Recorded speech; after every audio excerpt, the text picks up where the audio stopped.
Hello, everybody. Paul, welcome to the channel. Your channel's in. We've got it on X. We've got it on my YouTube channel, your YouTube channel, to talk about the bishopric. How you doing, Paul? Heaps well, Dr. Steve. Thank you for having me. It is I wouldn't say lovely, but it's a pretty calm and cool overcast day, morning here in Australia. So I'm having a good time right now. Yeah, it was hot today in the Southeast United States. We had beautiful weather over the weekend, but that changed in a matter of 24 hours. But we are glad to have a discussion. I'm not even sure what brought this discussion about. Was it the James White debacle, or was that pre? I don't even remember. What brought this up? No, it was. I saw that you. I think it was you who had challenged Redeem Zuma to a debate along these lines, but he declined. I saw that, and I was like, "Hey, I'm keen to discuss it. Let's do that." Yeah, you know what? Now The that James White stuff partially inspired it. The James White stuff definitely was in the background of that for me. I think that happened after. Now that I think about it, I think James White made an assertion. I don't think you're going to defend anything that he said about it, but we wanted to kind of keep it a friendly discussion / debate.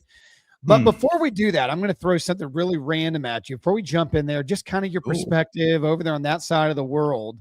What are your thoughts about an academic institution that hires a leader of its institution? They continually tell people that they have a degree, and then it turns out they don't have that actual degree. What is your thoughts about a person like that? What would you say about a person like that? Well, in pure hypothetical, in Ben Shapiro mode, let's say hypothetically, I would say that's just fraud, basically, academic fraud. Okay. So you hear it from Australia, that kind of activity is fraud. Interesting enough. All right, that was totally random, and we're moving on to the debate discussion. Did the apostles establish a threefold ministry? That's the discussion / debate. What I want to do, Paul, is I want to give you, 5 to 7 minutes. I mean, we're going to be very informal in some ways. Kind of let you share your position. I'll share my position, and we'll do a bunch of back and forth. We'll obviously take audience questions and comments, and we'll pause and we'll interact if we need to, especially if you send super chats in. We will definitely make sure we pause to get your questions in. So if you want to ask one, doesn't matter if it's on Paul's channel or my channel. By the way, if you're on my channel and you have not subscribed to Paul's, make sure you go over there and subscribe to the other Paul. And we'd love for you on Paul's channel to do likewise on ours. Check us out if you haven't seen us yet. But if you do want to leave a super chat through the actual portal that you're in, feel free to do that. It'll show up for either one of us. We'll pull it up on the screen. We'll read it.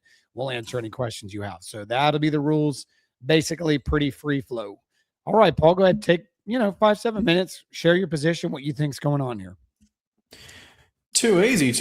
I'm trying to get a distinct thing for my side chat just to be able to look at that. All right, so I don't have anything by way of a word-to-word script that I would in a more adversarial type of debate like I had with Alex Soren or which I've had with others in the past. So it's going to be more not totally off the cuff. I've got a whole bunch of notes, but I'm going to more or less ad-lib it in a way. So this debate question, that was basically the basic headline. Did the apostles establish the 3-tier hierarchy? Of course, that statement can actually be read to mean a number of distinct assertions where one doesn't necessarily entail the other. It depends on what you mean by the apostles. Are we talking about every single apostle, or are we talking about at least maybe just one? Likewise with establish, does that mean that they made it as a necessary, the church absolutely must have it, it's part of the essence of the church? Or did one or more of the apostles just say, we're going to do this, but it doesn't necessarily have to be like this way? And then with the 3-tier ministry, of course, there may be confusion about terminology that's used for each of the 3 different tiers. And so in that light, it's important to establish that we're not per se arguing over what words or what terms or titles were used for this or that position or this or that ecclesial office, but rather for the ecclesial offices themselves. Quite simply, my position, therefore, to make my position on the debate header clear, is that the apostles did not collectively, and a number of them individually almost certainly did not, establish a 3-tier permanent hierarchy for the church. So by that I mean outside of their unique charismatic in the technical sense, not in the woo-woo sense, but outside of their unique charismatic office of the apostolate, where they were uniquely entrusted with God with the powers of divine inspiration to write the Holy Scriptures, to basically set the grounding of the doctrine of the faith, the apostolic deposit. Beyond their special office there, they, for the most part, established a basic template of two offices, that being the bishop and the deacon. And by extension, those bishops could have either ruled collectively over a larger space, or they could actually, like with the scholar Alistair Stewart, could be one bishop over each congregation. But the important thing is that is my basic position. And as such, I deny a common view among Roman, Eastern, and a number of Anglo-Catholic authors, writers, and just general Christians, that the apostles established as essential to the church, as the essay of the church, three apostolic offices of the distinguished bishop, priest, and deacon. So that is what I basically deny. I don't deny that some apostles, one or two or more, could have at some later point deemed it good and beneficial for there to be an episcopal structure, thus bringing up the permanent structures to three tiers in particular regions.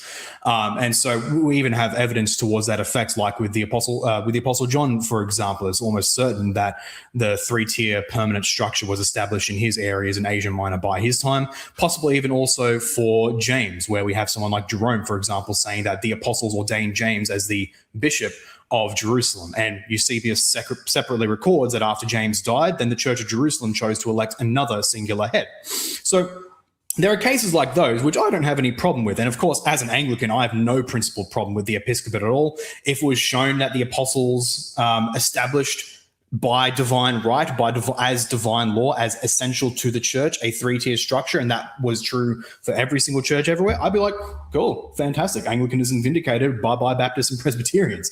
But my simple position is that they did not do that, outside of maybe one or two or more apostles later on brought about a three-tier structure, as well as post-apostolic men like Mark with the Church of Alexandria, for example, but even that's a little bit different to the typical monarchic system. Other than that, the basic template the apostles gave was a twofold hierarchy, and therefore, by way of pastoral and apologetic application, a church is totally within its rights, if it so wants to simply have a two-tier system like that, whether it's with one guy over a bunch of deacons or a collective of bishops who in a Presbyterian system would be called elders over one area, over one synod, without one particular head over them. That is my contention with regard to the history and with regard to the, just the history and how it applies to the issue. And the basic gloss of my evidence, hopefully I haven't gone too long here so far. I haven't been keeping time. I should have started my clock. But by way of a basic gloss of my evidence, I believe if we actually look through the earlier sources from the 1st century and into the 2nd century, we can actually quite clearly see a tracked development of these changes. And it's not an exact linear gradient like one color to another. There's steps and there's jagged edges, but I believe overall we can actually see from the very earliest sources that a two-tier structure was the norm. So, excuse me. So we have, for example, in Paul's letter to the Philippians, the very opening, what does he give as the opening? He gives as the opening Paul and Timothy to, I believe it's to the bishops and deacons of Philippi. He doesn't say the bishop, singular, presbyters and deacons, but to the bishops and deacons of Philippi. Likewise, in the first letter to Timothy, when he actually gives the instructions for the qualifications of the ecclesial leaders in the area, he simply speaks of the bishops and deacons. Those are the two offices. Those are the ones with the qualifications. No other one is given as a permanent ongoing office. And that's not saying that therefore there was no right for them. Contra the Jure Divino Presbyterians, he's not therefore saying you can't establish another order that is successional, just simply that what Paul did establish was two orders. We have the same deal with the letter to Titus, particularly with its clear conflation of the terms presbyter and bishop. And maybe that's something we can get into the discussion, but I'm not going to therefore say that they are synonymous terms. They are actually distinct, but they are conflated in particular texts, such as indicate that presbyter was not a separate holy order from bishop, but rather that bishops and other figures like apostles and deacons were often called presbyter as well. So that's in the letter to Titus. Likewise, the Acts of the Apostles, we have that conflation again.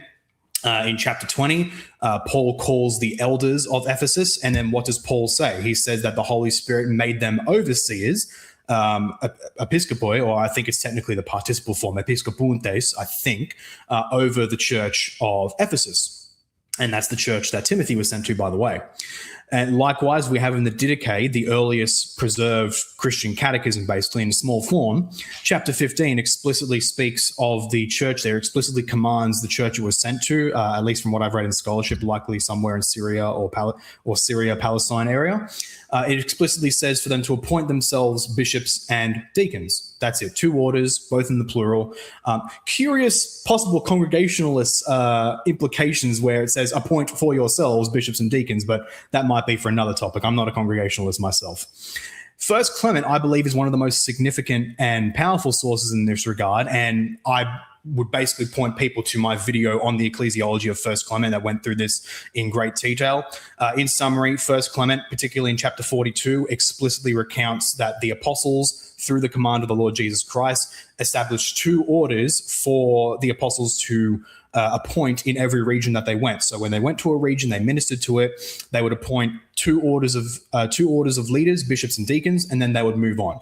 The clear intent and the clear desire, or I'll just say intent. The clear intent of the letter is that, well, these are 2 orders established by the apostles. It doesn't create a third permanent order, a permanent successional order. Again, not to say that that would therefore be illegitimate, but just that in the letter's own understanding, First Clement, which is from the Church of Rome, and therefore from the Church of Rome's own self-understanding, that there were bishops, plural, and deacons, plural, 2 orders that were for the governance of the church.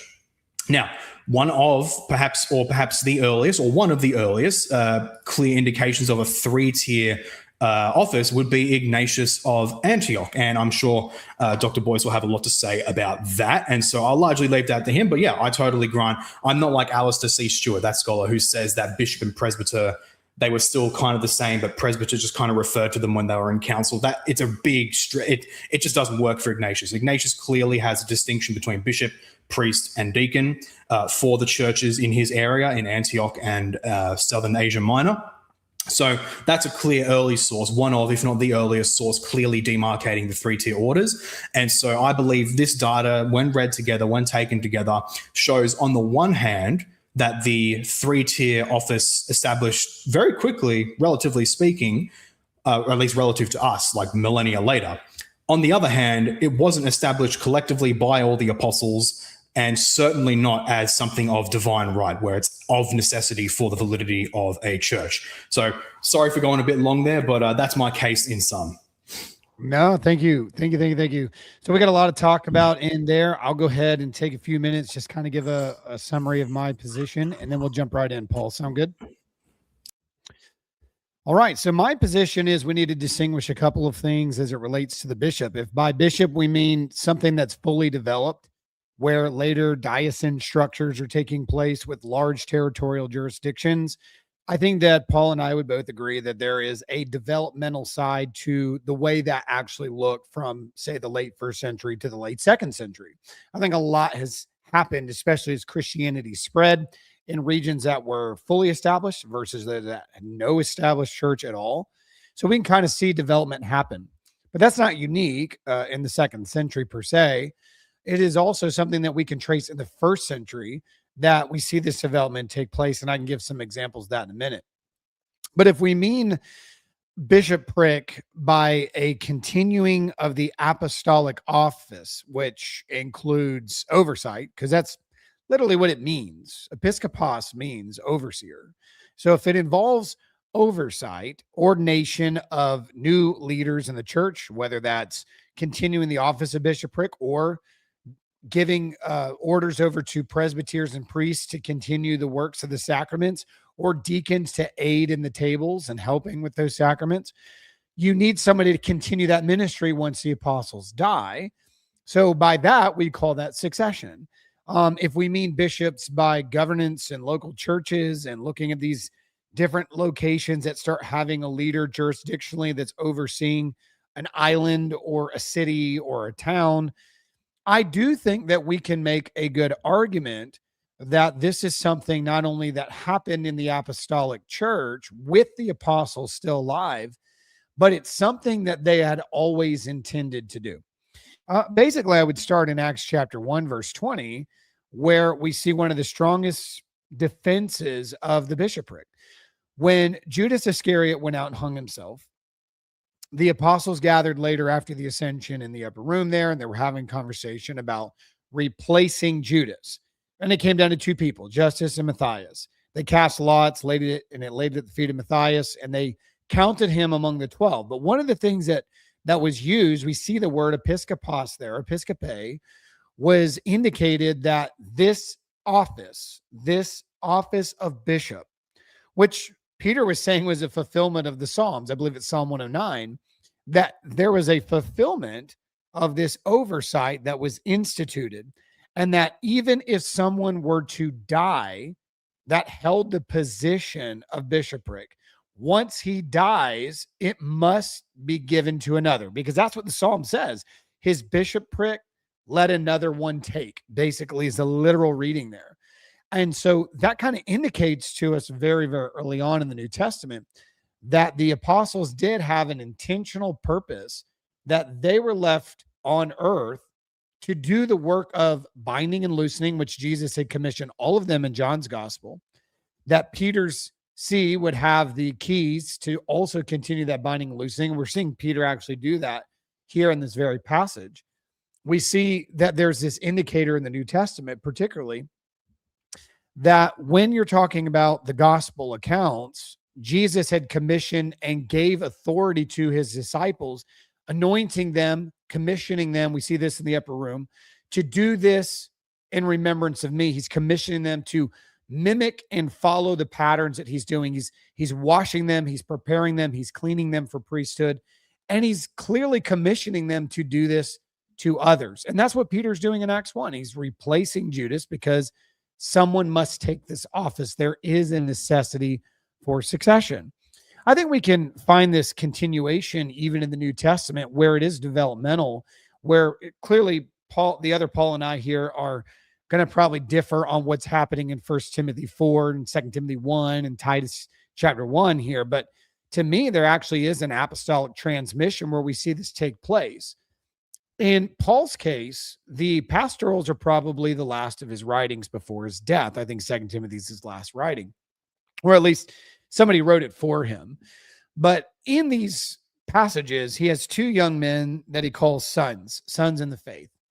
And what I see in these passages is that, yes, there is a group of presbyters present, but Paul is acting in that moment as the bishop, the oversight, because while the apostles are alive, they are those bishops. They are the overseers of the church. But he's passing on a ministry to Timothy, and he's actually instructing him in that ministry to be careful about laying his hands suddenly on just anybody, but only commit this to positive faith to faithful men. And then he does the same thing here. I mean, he even says, what you've heard from me by many signs and witnesses, and trust that to these others that you're going to instruct and ordain. And so there's an emphasis there on continue what I've taught you, what I've done for you, you now do for others. The same thing happens with Titus in Titus chapter 1. Some people will quickly note that a bishop and a presbyter seem to be used synonymous, that there's an interchangeable connection there. And it's true. But what's interesting to me is that we often miss this incredible observation that Paul is actually giving Titus authority to act as the overseer of Crete. He is acting as the bishop in that moment. Even our earliest texts in church history demonstrate that they believe that Timothy and Titus were the first bishops of Ephesus, Timothy, Crete, Titus. Jerome talks about that. The Apostolic Constitutions talk about this. We even have manuscript inscriptions, like say in Titus, some of them are later Byzantine, that have inscriptions like a letter to Titus, the first bishop of Crete. The early church, Eusebius, all of them have argued for the fact that when you look at the bishopric of Crete, they go back to Titus. So they obviously understood historically that Timothy and Titus were acting as bishops, and the instructions that they were given were as bishops. The question then becomes is about the issue of the bishopric itself. We see bishop and we see presbyter in Acts. We see it in Titus 1, for example, and Paul just mentioned that. We see them used interchangeably, including in other writings like the Didache and as well as First Clement at times. But what's interesting is my observation has actually shifted on that from when I was a Baptist and then became Anglican. And now as a Catholic, I look at this, especially as an Anglican, I saw this too, that I'm looking at it incorrect because I'm asking the wrong question in these passages. And that is the truth of this very thing, that all bishops are presbyters. They always have been and always will be a presbyter unto the Lord. But not all presbyters are bishops, and that's why we see sometimes interchangeable and then sometimes we see different. In fact, a perfect example of this is from First Clement. And a lot of people run to First Clement 42 through 44, and they skip 40 and 41. And what Clement actually does in that letter, and I spent many hours in Clement in my life, especially doing dissertation work on it, is that when he is patterning the apostles, commissioning this bishopric over in order to protect the office, which I think is going back to Acts 1, he makes an interesting parallel. He uses the Old Testament setup of high priest, priest, and Levite. Now, every single high priest is a priest. Every single high priest is a Levite. They will always be a priest and a Levite while a high priest. Every priest is a Levite, but not every priest is a high priest. And the same is true in the structure, because that's actually what he's building the parallel to, is that a priest is always going to be a priest. Even if he is made the high priest, he's just overseeing the order of priests. He is still a priest, and it is right to call him a priest. And so when you look at the pattern that I think Clement is actually building for us, and this is the parallel that I think is actually happening, is every bishop is a presbyter, always will be a presbyter, and will always be a deacon. Because he usually starts as a deacon, becomes a presbyter, and then he is put in a position of oversight. He is then a bishop. So every bishop will always be a presbyter and a deacon. And it is right to call him all of those things. But not every presbyter can say that they are a bishop.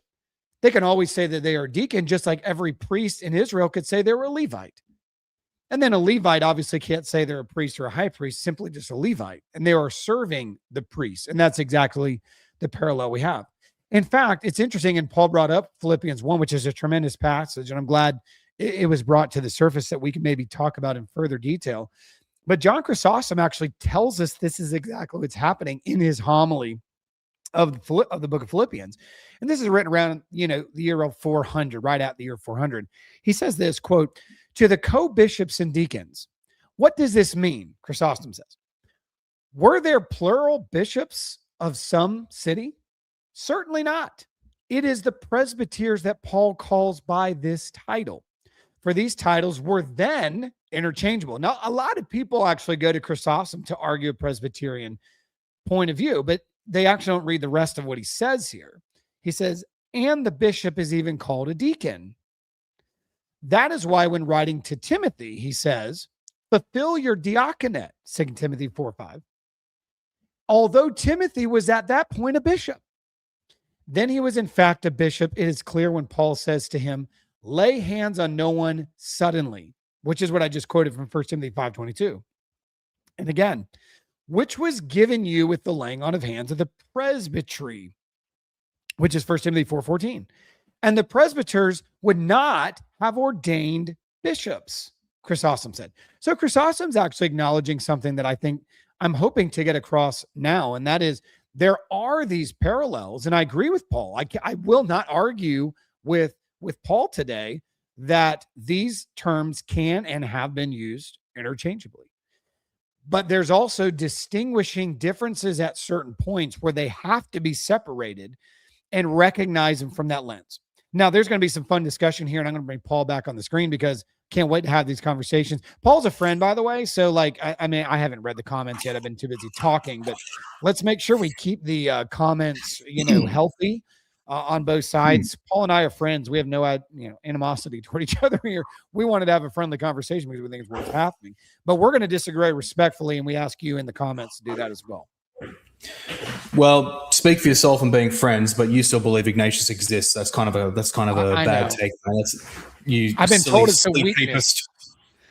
I've been told it's a weakness of mine, and because I believe that, James White will only debate me on the Immaculate Conception.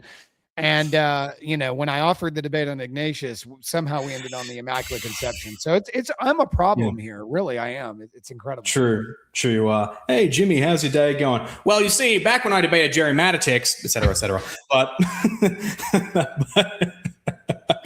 but anyway, so with respect to what you said, a lot of it I do agree with. I definitely want to, because unfortunately, many people of my persuasion, including myself once upon a time, I'll be straight up, both before I started attending an Anglican church, I want to distinguish that. I've never done this before. I want to distinguish that between starting to attend an Anglican church before when I truly became Anglican theologically. But from before I was Anglican up to a short period when I started going to an Anglican church, I was certainly a lot more, shall we say, quasi-congregationalist and like trying to stick it to the sacerdotalists, as our mutual friend calls them. But since then, for a while now, I take for granted much of basically what you say here, when in the past I would have disputed it.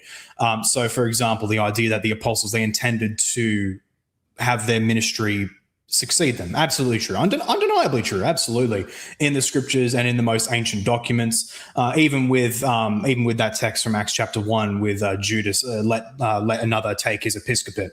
But a personal observation for me in that would be that what we would both grant is that while the episcopal office succeeds from the apostles in what they're doing, in their jurisdiction and their ministry in that regard, both of our traditions do yet grant there was something in the technical sense, as I said, charismatic about the apostolic office in particular, which is not repeated today, like, for example, being granted the belief that they're divinely inspired and having the Holy Scriptures, presenting that new revelation to the church. So we grant that difference. And so in that regard, how I would take the Acts chapter 1 passage, and not that I'm like averse to it anyway, it's not like my worldview's going to collapse, but particularly it's using episcopate in a more generic sense of like, well, his overseership, because again, it's even citing an Old Testament passage in a Septuagint translation, before there was, which is interesting, by the way, there's actually a variation there between the Hebrew and the Greek. He actually quotes the Septuagint, which doesn't read the same way. He makes, which isn't a problem for me. If you're King James only, it's a problem for you. But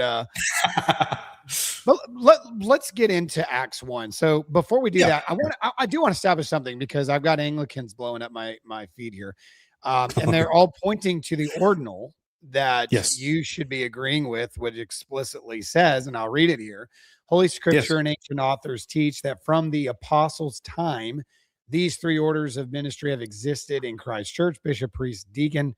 From the earliest days of the church, these offices were always held in such reverent estimation that no one may presume to execute any of them without being first called, tried, examined, ascertained, have qualities, etc. So the ordinal in Anglican teaching is that these three offices existed from the time of the apostles. And I see people have already brought that up. So before we get in Acts 1, I know that you have friends that are just sitting here throwing, something at the screen right now, yelling at you. So I'll give you a chance to answer all the Anglicans on your end. Okay. And then we'll jump in Acts 1.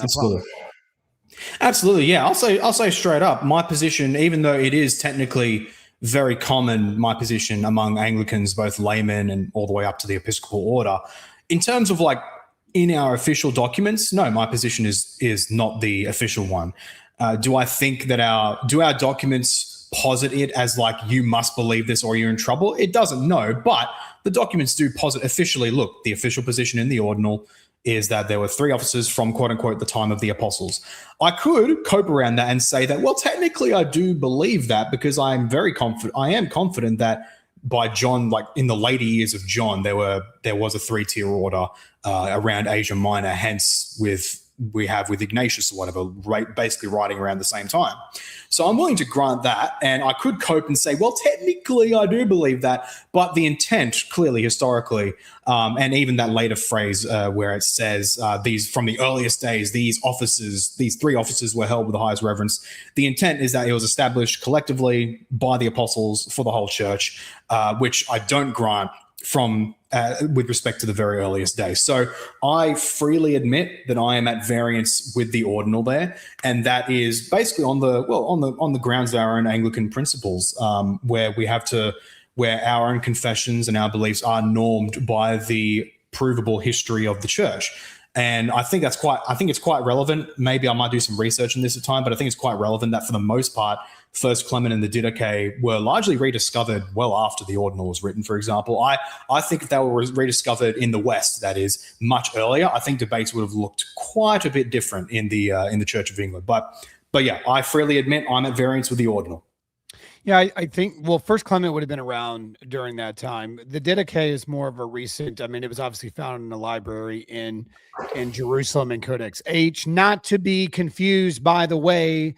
Let's just go ahead and take a second here, because I studied Codex H in Jerusalem very, very closely. It is not the same Codex H that's being talked about on the news right now about these additional pages of Paul's writings. It is not the same. I've heard really good friends of mine that are apologists say this on their channel, and I've had to text them and say, that's a different Codex H, and it's a totally different year. Codex H in Jerusalem, as the Didache, is dated to the 11th century. The scribe dates it for us, and his name's Leo. He calls himself Leo the Sinner. So let's just clear that up. Different Codex H. So they didn't have probably the Didache, at least. It seemed to go missing, but maybe Clement. So you would say in the ordinal sense that you would agree that the standard Anglican position at that time, and it sounds like you're saying that not all Anglicans maybe hold this, but the standard position in the Anglican Church is that there is a threefold ministry that existed during the days of the apostles. You just take issue with, you think that you can adhere to it to a certain lens, but overall you don't fully agree with that assessment. I don't agree with that. Right? That statement in the preface, in its fullest sense, I don't agree with that. And you can actually find Anglican divines of the period who are basically of my opinion too. So it wasn't really treated as like you are in the church or you're outside of the church, and wasn't quite treated that way as far as I've read. But yeah, I am at variance with it in its fullest sense. So, and there's people that are already, going to think about that. So this is the issue I think some people have maybe with Anglicanism as well, is that, this is something that I struggled with when I was an Anglican, because you have the idea of Anglo-Catholics who don't hold to the 39 Articles exclusively on everything. They would say the ecumenical councils hold a higher authority. So are you kind of appealing in that same manner? Like there's better authorities. This isn't an infallible thing, so therefore it can be wrong. Yeah.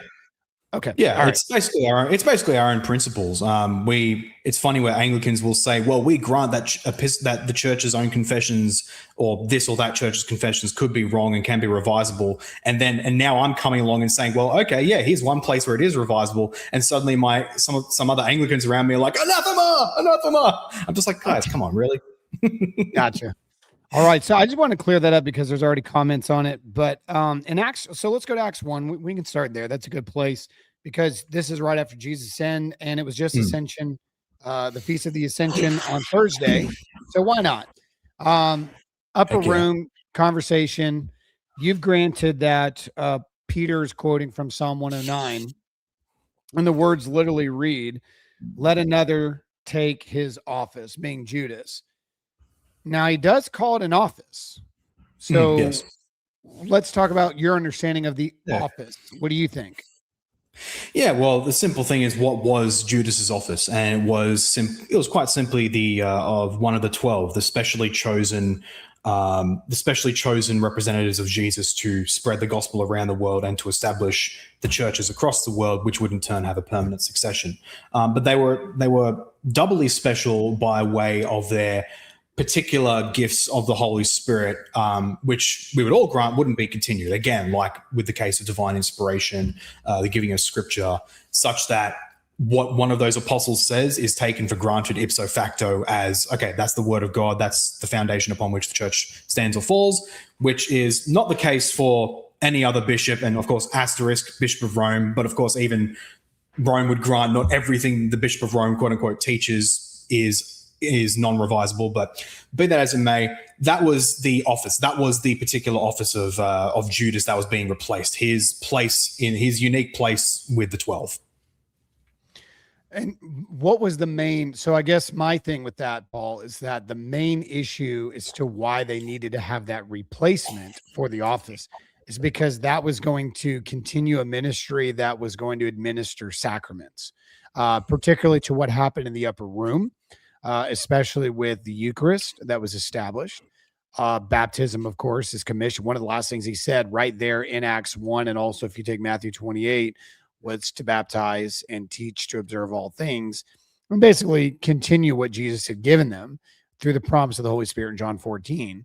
So I would say that the reason it's a necessity and the apostles needed to continue to replace the office as these officers died is because there needed to be an established position where there was somebody who is continuing with the entrusted deposit of faith that was given to them to continue that and protect that and guard that so that the sacraments could be administered in the world. And it would take a bishopric to do that, not just simply rogue preachers. Well, I totally agree with that. I think there might just be a case of like, I'm emphasizing one thing, you're emphasizing another, but there isn't, at least on this passage, there's certainly other points you say there I disagree with. But otherwise, well, we don't strictly disagree. I'd agree that, well, part of the need of filling in Judas's role was to continue the ministry wherever his intended path was going to be, because that was the point of all the 12 apostles. They divided up the world. Okay, you guys go here, you guys go here. And so they needed someone to fill up wherever Judas was going to be intending to go, and Matthias would take the place.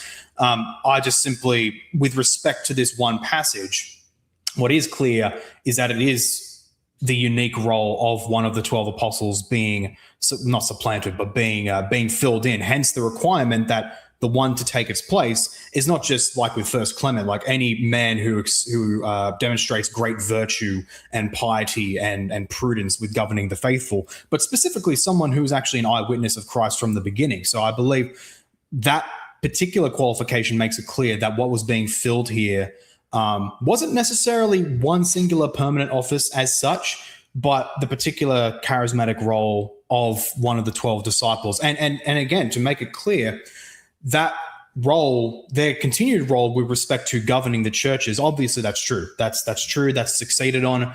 Where I dispute is the idea that it is by divine intention necessarily, such that without it, a church is invalid, that this was to be given to one particular leading bishop who has a qualitative power above all the others. From the other sources I point to, I argue that in different places that power was given to numerous men called bishops at the same time. But I would even say by divine providence, eventually these positions consolidated into one monarchic head over different jurisdictions. That was providential, and it was good, but it wasn't given as like, this is how the church must operate. That's my basic interpretation of Acts 1 there. But do you think that Jesus was giving his disciples by calling them, because there was other followers that he commissioned and gave them power to go out and cast out demons?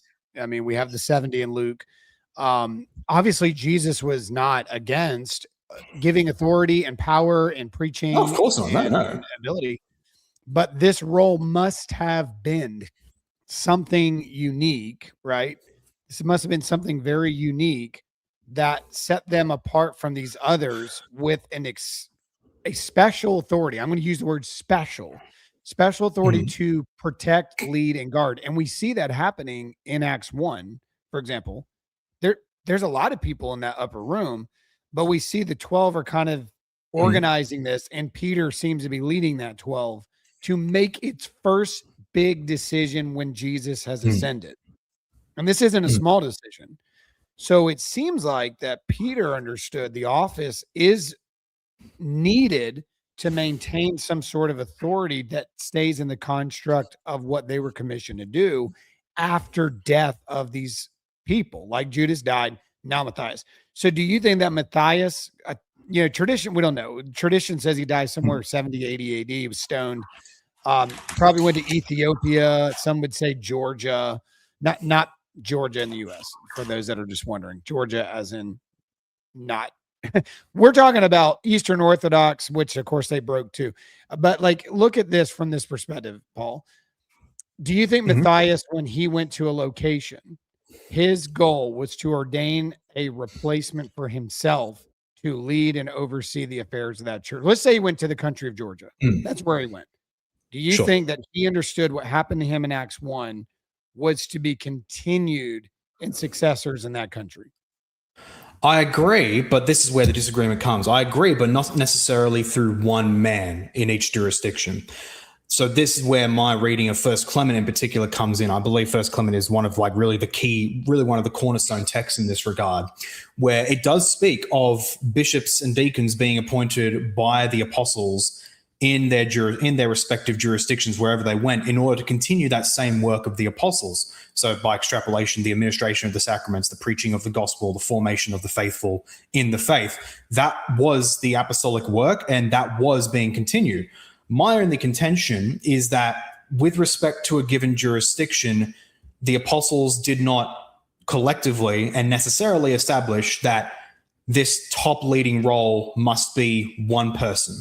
I believe there are clear cases where there are churches where that role and its authority was divested among multiple men fundamentally within the same holy order. But again, by divine providence, and even perhaps by the hand of like John, for example, later on in his life, that eventually the top of that authority was given to one person. So I agree. You're probably more used to debating like Baptists and Congregationalists in that regard, because I actually agree with so much what you're saying there. The contention is only that what I would submit with respect to Matthias. So, for example, unless we have other documentation to the contrary, he could have wanted that there would be a singular leader to take his place, or he could have been content with, okay, you guys collectively, you're my successor, you rule the church together, and then hypothetically, if you guys want to elect another guy later on as one leader, cool, whatever. But absent evidence, we don't really have reason to believe that for Matthias, and that's part of my key contention there. Well, we know that anywhere these people went, and you brought up Alexandria earlier, where John Mark went, or you talk about these other individuals, whatever apostle, Andrew to Constantinople, whoever you want to put in we do know a monoepiscopal setup was instituted in these cities, and the churches have always assumed and have given us names of individuals who have succeeded from those sees. Of course, I don't think that like the number of bishops was always supposed to remain 12. Obviously, multiplication led to the need of more oversight. But who's ordaining those oversight positions, it does matter. And so I would say that, like, whether you're talking about Constantinople, clearly they go back to Andrew. All of the bishops and the patriarchs of Constantinople believe they are direct descendants of succession from the apostle Andrew. Obviously in Rome, Peter and Paul, of course, Anglicans would tie themselves into that. Many would say John in the East, or these other figures of the church. But my only point to that is, though, is so let's take Rome, for example, because you brought up Clement. I'm assuming you believe that First Clement was written by Clement of Rome, who is or do you think it's a different writer? That's why I have my video on the Ecclesiology of First Clement. I actually make the case that it's more likely, basically just what Irenaeus said, that the letter was written by the Church of Rome in the time of Clement. So Clement had a hand in it, but I don't think he was necessarily the unique singular author. Maybe he was just one of multiple bishops who had a hand in it. Maybe he was the final redactor, like, okay, you guys, you all want this, let's put it into one cohesive document. But I believe that it was basically like basically the equivalent of like a presbytery giving a collective report document like that. I don't do think you it was think just. that's what Irenaeus believed, though? You think Irenaeus believed there was a collective group in Rome, or do you? Yeah, he actually gives implicit evidence towards it. If you actually read his statement on it, I mean, for one, there's the evidence in the letter itself, which I can happily talk about if you want. But he actually says specifically, he doesn't specifically say this letter was written by Clement and then delivered to Corinth. So if we look, and I look at this passage in Against Heresy so much, I just know it by heart almost. Against Heresies, Book 3, Chapter 3, Section 3, I believe, where he specifically says that this letter was delivered by the Church of Rome in the time of this Clement. And I think that's a very deliberate nuance in his part, because when you actually read the letter itself, when you read the opening, who is the author, who is the sender, and who's the recipient? Ordinarily, like with letters from Paul, for example, he'll name himself. Sometimes he'll name Timothy as well as a guy with him with the letter. Conversely, you'll have collective letters like from the Council of Nicaea, where it'll talk about the bishops assembled at Nicaea to this church or this church. When we look at First Clement, it actually does the same thing. It says the church which sojourns in Rome to the church that sojourns in Corinth. Well, let's play devil's advocate, because I don't want to get lost in that. Like, it's very possible. I'm totally fine with the fact that leaders from Rome wrote this letter, and that Clement authorized the issuing and petitioning of this letter. I mean, that wouldn't be unique to him. I think you would agree that apostles did that all the time. Even in the New Testament, I don't think every apostle had their hands on the actual document writing, and that they had writers and amanuensis who would do it for them, right? But I want to go back to your point about Irenaeus as well, because Irenaeus, in that same section where he's talking about him, states very clearly that the church in Rome was built from the episcopacy that started with Peter and that was moved to Linus and Anacletus and Clement. And then he makes a comment about Clement, but then he continues in succession all the way. And he names every bishop of Rome to his time at the end of the 2nd century. It seems to me that he has a mono-episcopacy view of how Rome had always held its bishops. I'm very glad you mentioned that, because there's a couple of ways where we can actually take that.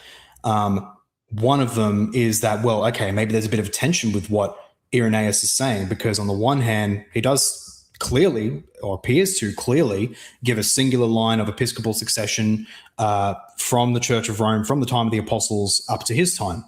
On the other hand, he preserves the letter's own ambiguity with respect to its authorship, with respect to saying that it was the church that sojourns in Rome to the church that sojourns in Corinth. And then throughout the letter, it uses first person plural we for everything. We do this, we say that, we implore you. Those things combined with that letter opening, where it specifically speaks of the church at Rome, and it contrasts with the church that sojourns in Corinth, which was clearly a plural recipient intent. There wasn't just one person in Corinth. I believe those things together, combined with what First Clement says, and maybe that'll be the next bit to actually hash over because you seem to disagree, combined with what the letter says about how there were these two offices established and that it was very normal for per jurisdiction for there to be multiple quote unquote bishops, and that this was just the basic apostolic norm. These things combined together, we have to then therefore read historical data in a narrative. Well, what's happening here? I would submit that on the one hand, it's not at all impossible that there were particular men amongst an otherwise technically plural episcopate in Rome who were yet more eminent than others in a less formal way, or perhaps in a quasi-formal way, like with archbishop, for example. Bishop and archbishop, they're not separate holy orders, but legally speaking, archbishop has authority over lesser bishops. We have that obviously in the Anglican world. You have that in Rome. Let me pause you. I want to make sure before you. So what you're saying is it's very possible, because I want to misrepresent you. It's very possible that these names, Linus, Anacletus, Clement, were serving as what would be maybe understood as archbishops over a group of other bishops. Those men, with respect to the objective history, they may well have been akin to archbishops. Maybe Irenaeus himself thought that they were just the singular bishop proper. But I think the important thing to recognize is what Irenaeus is actually doing with that passage. He's actually doing something similar with what the at that time the various philosophical schools would do, where he was trying to demonstrate, and this is just obviously Irenaeus' 101, he's trying to demonstrate the pedigree of the preaching of the churches from his time back to the apostles. So he's giving a succession list of, hey, this guy, the apostles taught this guy, who gave authority to this guy, who gave authority to this guy, so on and so on and so forth, up until the present. And you can see the same with the Greek philosophical schools, like with the near contemporary texts, the lives and opinions of eminent philosophers by Ignatius or Diogenes Laertius. I forgot his name, but he does the exact same thing. His whole argument is to prove that these barbarians, they don't have older wisdom. Philosophy didn't originate with them. It actually originated with us. What does he do with that? He talks about the succession of philosophers going all the way back to the earliest pre-Socratic guys. And so the important thing here is that I submit what Irenaeus is strictly trying to do is not as such to demonstrate, hey, we had one unique singular holy order that was above all other leaders in the Church of Rome and in all the other churches going back to the apostles. Maybe he thought that, but that wasn't quite what he was trying to assert in the passage. Rather, just to really quickly sum it up, rather he was simply pointing to, here's where our teaching comes down in one line. And even if there was a technically plural episcopate in Rome, it would just be unnecessary and unruly to name every single one of those leaders one generation after the other. That's my basic take on Irenaeus. See, I guess I read that very different, Paul, and that's okay. I mean, that's why we're having this discussion, because in that letter, in that writing there, he states that the actual episcopate, the bishopric, and the office, he even says it was the administrata ecclesia there. I mean, obviously we only have Latin of that section, unfortunately, but basically the office of the episcopate was given to Linus, and it was put into him by the laying on of hands, and then it continues over. And then he doesn't just use it for Rome, he does it in the next section for Polycarp and how he goes back to John. That office of episcopate, that bishopric, to me goes back to the language we just talked about in Acts chapter 1, that what happened in Acts 1 was supposed to continue by replacing a man or men, in some cases, as the church was expanding, multiple men in different jurisdictional regions. I can concede the fact that there were probably multiple bishops in different jurisdictions that were going on at this point. But it is my understanding clearly here from Irenaeus, and what he says about Clement of Rome was not even really a statement about his letter, just kind of like, oh, really cool fact. Well, I mentioned Clement in this long list of episcopacy is this is the same one that wrote a letter to Corinth, or this is the one that had a letter written into his name. And it makes perfect sense because the church later, and I think you know this, later Dionysius of Corinth talks about how on the Lord's Day, they were reading a letter from the Bishop of Rome at that time, which was Bishop Soter. And they read it alongside the former Bishop of Rome, being not like, it wasn't Clement Soter, obviously, but he's saying earlier. So the church at Corinth saw the bishops of Rome that you're saying are bishops, I'm saying bishop, as authoritative enough to have authority outside of their own jurisdiction to speak into another church's problems, the same way the apostles did. And so that's kind of interesting too. But I actually see this as a little bit, I actually do think that there's monarchical ideas going on here, that the monoepiscopacy is being established, and these individuals are not just like a name amongst extended lists, but explicit names who are over the church. Were they ordaining other bishops? We actually know for a fact that Linus ordained other bishops in Rome. Based on, we say fact, but historical statements have been very clear that he and Anacletus recognized we can't control the whole entire jurisdiction. There's people coming to Christianity all over the place.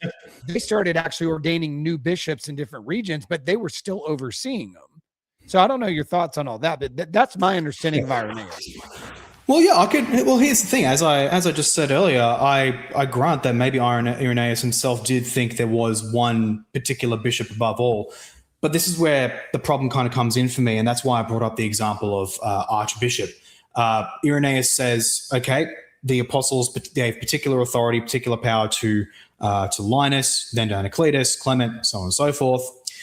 What Irenaeus is not therefore saying was that therefore the apostles only gave it to that guy and that one guy in particular, just that they did. They gave it to Linus, they gave it to Clement. Second of all, even if Irenaeus did actually believe it was monarchic from all the way back to the beginning, we still have other historical data points that have to temper our acceptance of Irenaeus on that point, even though it was at best a side thing for him. One, we do have, and if you want to get into that soon, I'm happy to, with First Clement, the assumption that there are two holy orders and that it's very normal for them to be plural. Second, that the Church of Rome, that the leadership at the Church of Rome is presented in plural language in a collective manner. Thus, I submit, forcing us to the conclusion that at bare minimum, there were two fundamental holy orders. There could have been one guy at the top. There could have been in some way one guy at the top overseeing things, like you mentioned with Linus. I believe that testimony comes from the Liber Pontificalis, if I'm not mistaken, of him appointing multiple other bishops over the other areas of Rome because it was such a massive city. Right. Now, here's the thing. That could very easily be done in a more archiepiscopal manner where he does have legal authority over those other bishops. He oversees them, but why? But it's not a separate holy order. But why does he have that authority to do that? Where did that authority come from? Well, it came from the apostles. Just like with any other jurisdiction, if they had multiple bishops, that collective authority, both in them individually and as a collective, it comes from the apostles. We don't actually disagree on the apostolic authority. So when Linus died, he handed that over to multiple people that he ordained, or did he pick an individual successor? Because the next name in the list, both in Hegesippus, as well as Eusebius, as well as Jerome, all of the church fathers have a little bit of discrepancy about who is first, second, third, and fourth, because it seemed like three of them were alive at the same time with Paul and Peter, or at least around them and ordained by them. But we do have the next name. So did Linus believe, let's just say it is Linus, did Linus believe, even though he ordained these other people, that there needed to be a single person to continue that type of technique moving forward? He handed that off to Anacletus. And then Anacletus felt like he needed to hand that off to Clement. Well, here's the thing. That goes into more of the realm of speculation. What we have from the list is that Linus was the quote-unquote Bishop of Rome, then this guy was. That tells us something, at bare minimum, that this figure was preeminent above others, but that doesn't actually necessarily tell us, without more detail, what was the actual historical situation on the ground. That let's say with that example of Linus, when he died as an overseer of multiple bishops in Rome, did he pass that on to someone else or not? It could have been that he himself appointed a successor and he was brought in, or it could have been something like it could have been what with the early case of the Church of Alexandria with Mark, which Jerome attests that Mark established a church in Alexandria and the bishops collectively appointed their own head, basically, which is somewhat distinct from the typical monarchic system we know of today. So all that to say, we could grant that there was a singular head in a sense, but the question is, a singular head does not necessitate a properly distinct holy order. That's the contention I have. Well, okay, so then let's break that down, because these other bishops, so you're claiming these other bishops are not just they're equal to a presbyter. These other bishops that Linus and Anacletus or Clement were ordaining, they may have been called bishops, but they weren't bishops in the sense of a third holy order. They were bishops in the sense of they're just other presbyters. I would say I like to frame it the other way around, that actually the episcopate was there from the beginning. It's actually the presbyterate as a distinct lower middle way between episcopate and deacon, that was actually the development. So I believe the episcopate was all the way since the beginning, since the time of the apostles, by explicit apostolic intention, and it exists today. So in that regard, I think I might have lost track slightly of what you said. Could you repeat it quickly?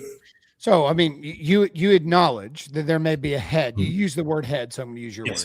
There may be a head that has these others. You agreed that probably maybe Linus Anacletus started ordaining other people regionally because the church was growing. I mean, and it's illegal. You can't just walk on the streets and talk about Jesus and hand out chick tracts. I mean, you got to actually, do things smart. So they're ordaining other leaders. These other leaders, are they just simply presbyters, or are they actually bishops? What are they? Because if they're bishops over these other places, are you saying that bishop that Linus ordained, let's just say to the west end of Rome, is he a presbyter and a bishop one and the same, or is he equal to what is he? Even though you keep calling him a bishop, you're saying these are other bishops. But what does Yes. that mean? So that's the second office or the third office that these other people are? It's fundamentally, here's the thing, it's fundamentally the same holy order, again, just like with bishop versus archbishop. And so in that regard, they would ordinarily have the power to ordain, unlike with a presbyter today, for example. And so in that light, that's basically what I would say. And in the time of Linus in particular, it's entirely possible. In fact, we actually do, there's certain discrepancies with Roman episcopal lists that actually somewhat hint towards the less than absolutely established nature of the very first bishops of Rome. So we have Irenaeus's list, for example. Okay, so he speaks of Linus, then Anacletus, then Clement, so on and so forth.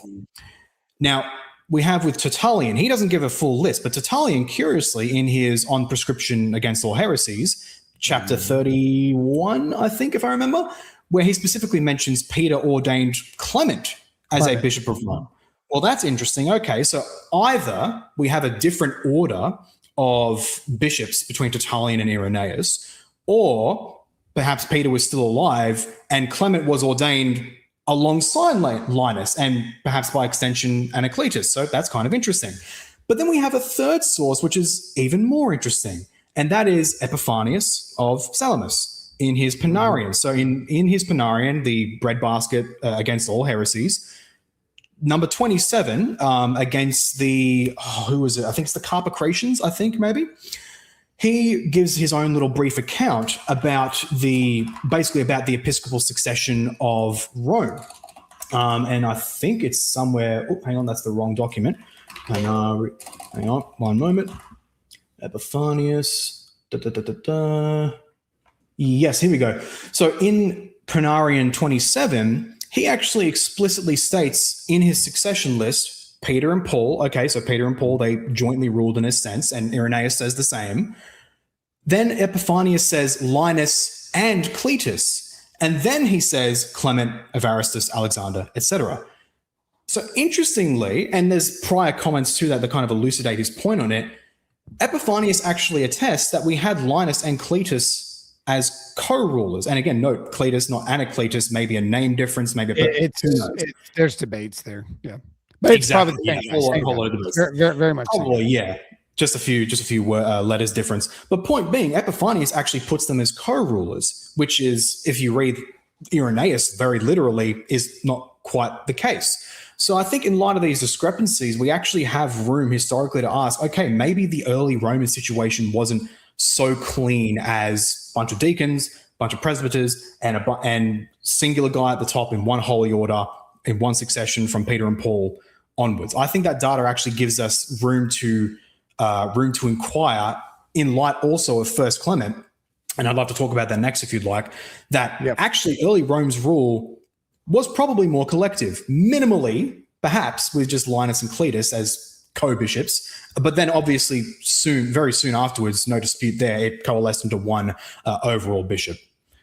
Yeah, so I take a different approach on that. I think that we all agree that those names are there, and yes, the order is different in some places. Like you said, Tertullian just goes straight to Clement. Maybe he's focusing just on prominent leaders, and I don't think anybody would argue that Linus and Anacletus's bishopric was very short. Linus had a very, very short bishopric, and obviously Linus, according to when you look at tradition, he's the same Linus that Paul talks about in 2 Timothy.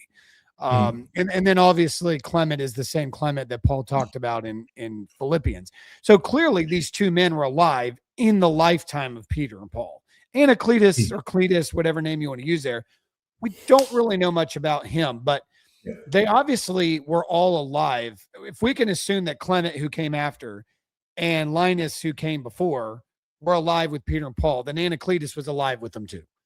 And so it would have been a different situation in my mind if the apostles are still living and they're setting up their successors. And they may have ordained all three of them. And maybe they had you and I both are speaking into silence here. So I'm just giving some hypothetical situations. May have ordained all three of them and wanted it to be in a certain order. Linus obviously came next in a lot of people's lists. And obviously Tertullian completely skips.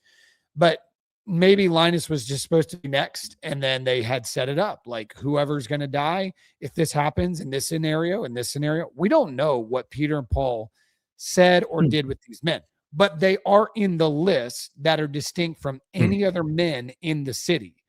And even the way they're buried, if you believe in the tombs of under the Vatican, where St. Peter's Basilica, where they found the relics of St. Peter, you have inscripted tombs right next to where Peter's bones were found of Linus, or at least a spelling similar to Linus, and Cletus or Anacletus, and a similar spelling, if you believe that's them. Some people don't.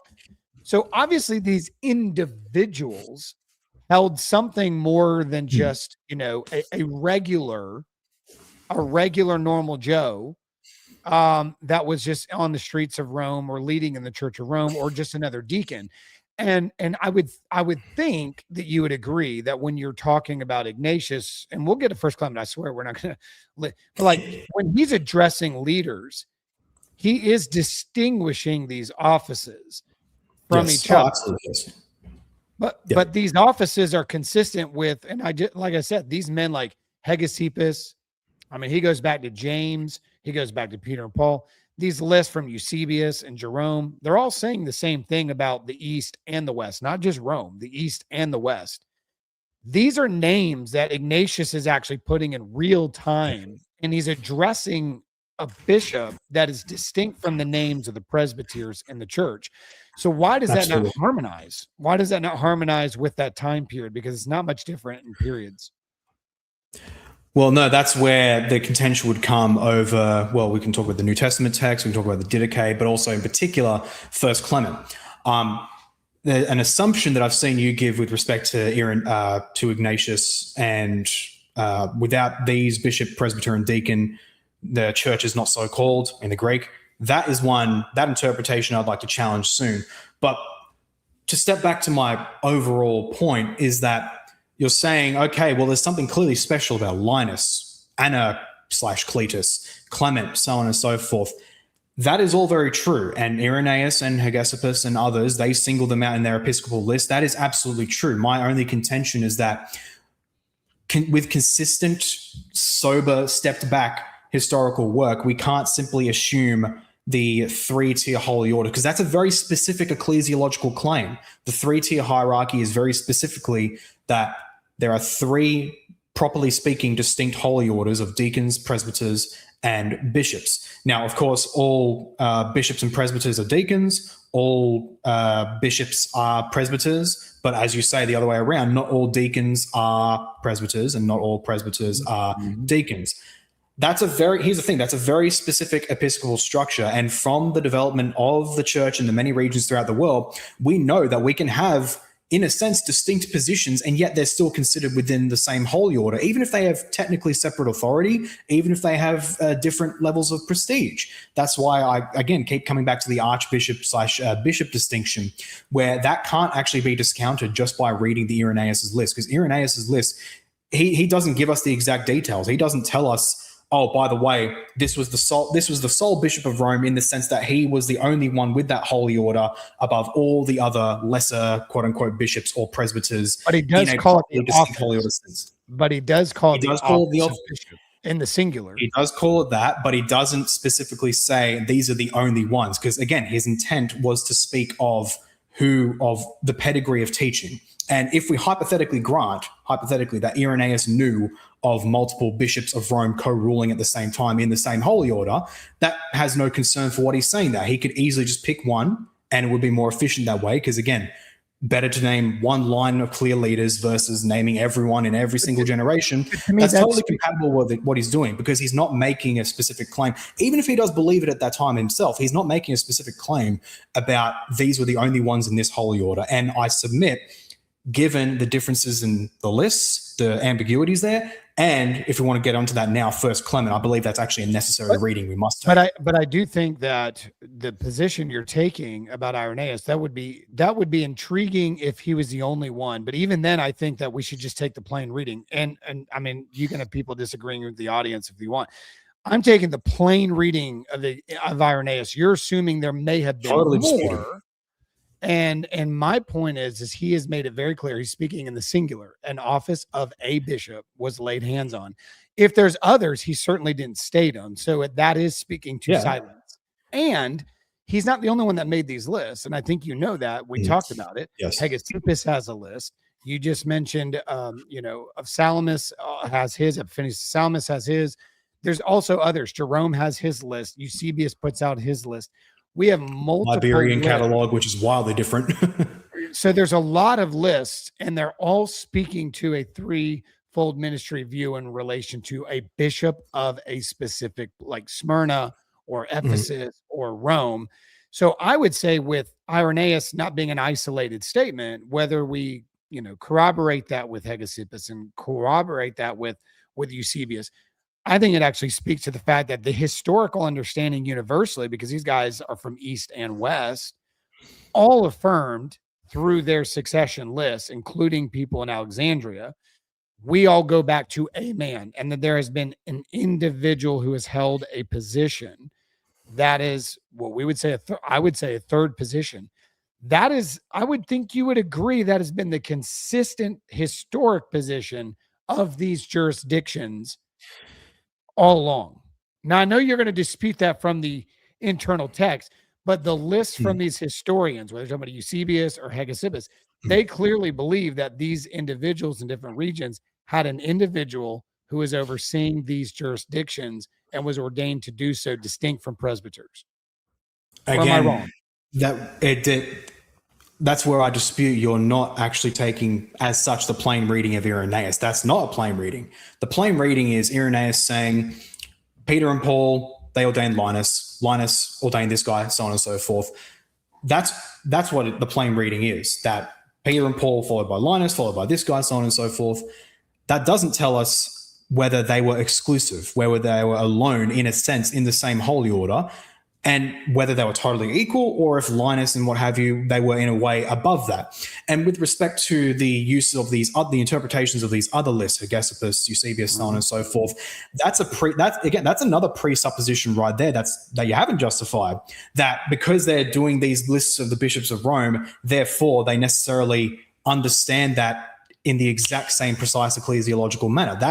That is a presupposition. That's actually not necessarily proven. And that's why I'm pointing specifically to the nature of, well, what is Irenaeus trying to argue? What is he saying? That's why in that point, he's not strictly arguing about episcopal succession qua validity of orders or who was necessarily the only one in this episcopal see. Again, what's his purpose there? His purpose is demonstrating pedigree of teaching, and it can easily be read of him as saying, here were these guys who were especially preeminent in the Church of Rome, even though technically they were of the same holy order, even if, again, they had distinct powers above their other co-bishops. And that's what I'm trying to say here, that you're actually reading in, particularly in Irenaeus, in those earliest sources, that they necessarily thought there were three properly separate holy orders, when everything Irenaeus says can be read in a non-three holy orders way. And to get to that, I want to now take us to First Clement, because I would submit that historically speaking, that's the necessary way to read Irenaeus, or the other alternative being Irenaeus was just flat wrong in his data. So if we want to talk about First Clement. Yeah. So if Irenaeus is wrong, you would have to conclude some of these others may have been too, including these other lists that have been accumulated by Hegesippus and others. We can move on to First Clement. I'll leave it at this. I don't think that's his position at all, because he clearly believes that, the power of the church was established by the apostles, and that they made sure to institute bishops in the churches. And he even uses the word succession for the purpose of the hidden mysteries of the apostles to be declared throughout these nations, which you agreed to. You said that's the teaching. Yes, exactly.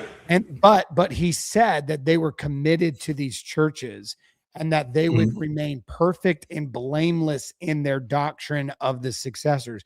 He believed they had a very special protected office. And that's when he goes into the list. So we definitely see that different. And that can lead us into First Clement. You're wanting to go to chapter 42 here? First Clement 42? Most certainly. So I'll make my case to you, and I mean you already did it in your opening, but I'll just to keep us give us a refresher. So First Clement, chapter 42. This comes after he's basically made a long-winded, for those who don't know, long-winded argument towards how in divine history God has established a particular set order for things, and that it is therefore necessary for the people of God to obey that order, to obey that authority, and to disobey it is to commit the sin of schism.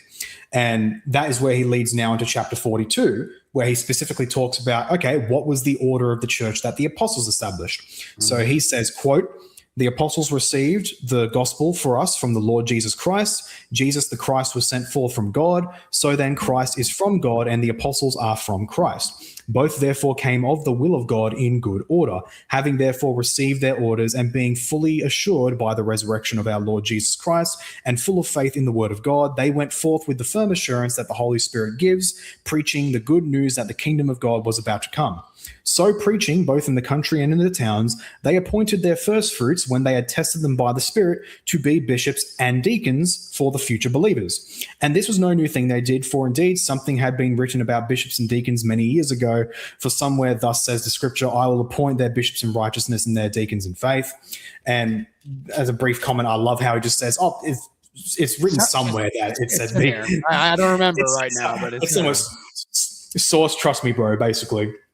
And so in that light, he then goes on to chapter 44, where he gives the conclusion for this. What's the implication of this? He says, our apostles likewise knew through our Lord Jesus Christ that there would be strife over the bishop's office. For this reason, therefore, having received complete foreknowledge, they appointed the leaders mentioned earlier, and afterwards they gave the offices a permanent character.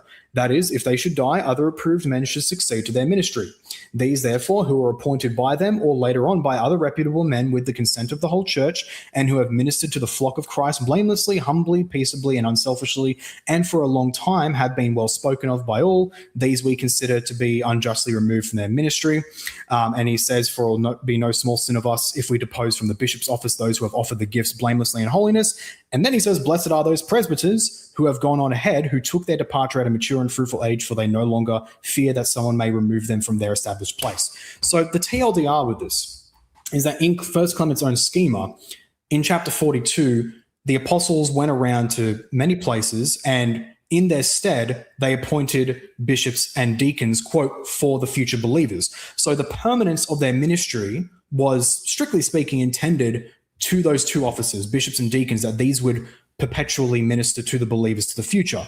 And then in chapter 44, he will speak of how they established a very basic rule that if any of those leaders were to die, new ones would take their place. That would be the permanent character of the office. So the intention in First Clement, I mean, for one, this is probably one of the best kinds of, okay, what was the intention with how many holy orders you can get? Chapter 42 of First Clement is just, here's the holy orders that the apostles established for permanence into the future. And he just says bishops and deacons. So that's just a straight up two holy orders established for permanence. No statement that, oh, therefore there couldn't be another order established for prudential reasons, like with what Jerome says, strife arose among multiple leaders, and so they had to make one to guide that, to keep order, basically. No statement that that's illegitimate, but simply that what the apostles themselves did, their fundamental basic intention, bishops who lead the church, deacons who serve the church. And so read in that light, combined with First Clement presenting itself in plural language, we say this, we implore you, we do this, calling itself the Church of Rome rather than the Bishop of Rome, Clement, to the Church of Corinth, that taken together, I believe is abundantly clear that specifically in the Roman context, there were at that time two holy orders, properly speaking, even if there could have been someone like an archbishop at the top in some way. So I'd love to see how you respond with that. Well, again, I mean, you have somebody in this letter, and I know you're going into the plural language. I don't think you would argue that Paul was writing to churches and saying we. That doesn't mean that there was multiple authorities speaking to that church. Paul was writing from his own. But he named himself. That's the key thing. He named himself. Well, we don't know what was in the inscription, because some of the early inscriptions we have of First Clement do say his name. That's why it's been inscribed to him. Sometimes they don't have to. John does not have definitely not the mainstream manuscript reading, that's for sure. First Clement, that is the inscription in all of the manuscripts we have of First Clement. That's why he's associated with the letter. Not in the text. Okay, In well, the hang on. description. Okay, no. Yeah, so you're talking about on like a specific manuscript, it has a little tag saying Clement. Correct. Yeah. Okay, yeah, but that's the thing. As you said, it's not in the text. That's what I'm pointing at. Well, In the equivalent, in Paul's letters, he will say, "I Paul" or "I Paul and Timothy to this church." And then in other letters, which everyone grants are collectively authorized letters, even if they have a single writer, of course, like the letter of the Council of Nicaea to, I think, the Church of Egypt. It will explicitly say the bishops gathered at Nicaea to the church at Egypt, and that's obviously meant to be read to the whole church, the many people there. Just taking that very simple logic, reading the beginning of First Clement when it says the church that sojourns in Rome to the church that sojourns in Corinth, that combined with the plural language, combined with the two orders, clearly demonstrates that it was a very much a collective effort with collective authorization. So that's the important thing, not just authorization from the one bishop Clement, but from his co-bishops as well. But I don't think you would argue that even the Church of Rome today with the papacy writes letters to other jurisdictions in the same manner, where a pope makes a declaration and is writing on behalf of his entire magisterial group. I mean, this isn't a unique situation is what I'm getting at. We see this in the writings of First John. There is no name. He doesn't say I'm John. He doesn't even say the elder like he does in Second and Third John. But we can historically take this back to John based on what was ascribed to him. But there must, and of course, I'm a believer in that there was a Johannine group who is working under the authority of John, including a group of scribes. So we have other letters in the New Testament that speak in the plural, writing on behalf of authorities. There's still a leader amongst that group. And my point is, like, even if you look at a lot of the letters of Rome today, with a pope still write to other churches and jurisdictions in the plural, representing the leadership of the entire Church of Rome. But there's still a pope. There's still a leader who is the authority of the church. So I don't know if I think that like that settles some sort of like, well, see, there's a group of leaders. That's true even in a sense when you have a papacy. I'm not saying they did. I'm just saying, like, even in a papacy today, we see that language. Well, here's the problem with that. So that's an objection I first got when I first went into this topic and first made this argument, like, 3 or so years ago. Swan Sonner, he actually gave the same objection, that papal letters do the same thing. They do this royal plural we. Here's the problem. One, we have in our own context, our own knowledge that, okay, there is a single guy who's authoring these things. Second of all, the letters themselves present themselves as, say, the Apostolic Constitution of John so-and-so, or the motu proprio of Pope Francis, or what have you. The individual signing Bishop of Rome is actually named at the head, often at the end as well, when it says delivered in our pontificate on the St. Peter's Basilica Modern this ones time. are. Blah, blah. Yeah, modern ones are. So there is plural verbiage, but that's what I'm saying. I'm not just relying on plural verbiage. I'm also relying on the fact that the actual letter opening itself, where the particular sender and recipient is named, it gives a plural sender or a collective sender, more strictly speaking. And we can know this especially because when it talks about the church that sojourns in Rome, is it just talking about one particular guy, one bishop, or one schismatic? No, it's talking about the church in Rome, the church in Corinth as a collective, and in particular, the schismatics who cause a schism there.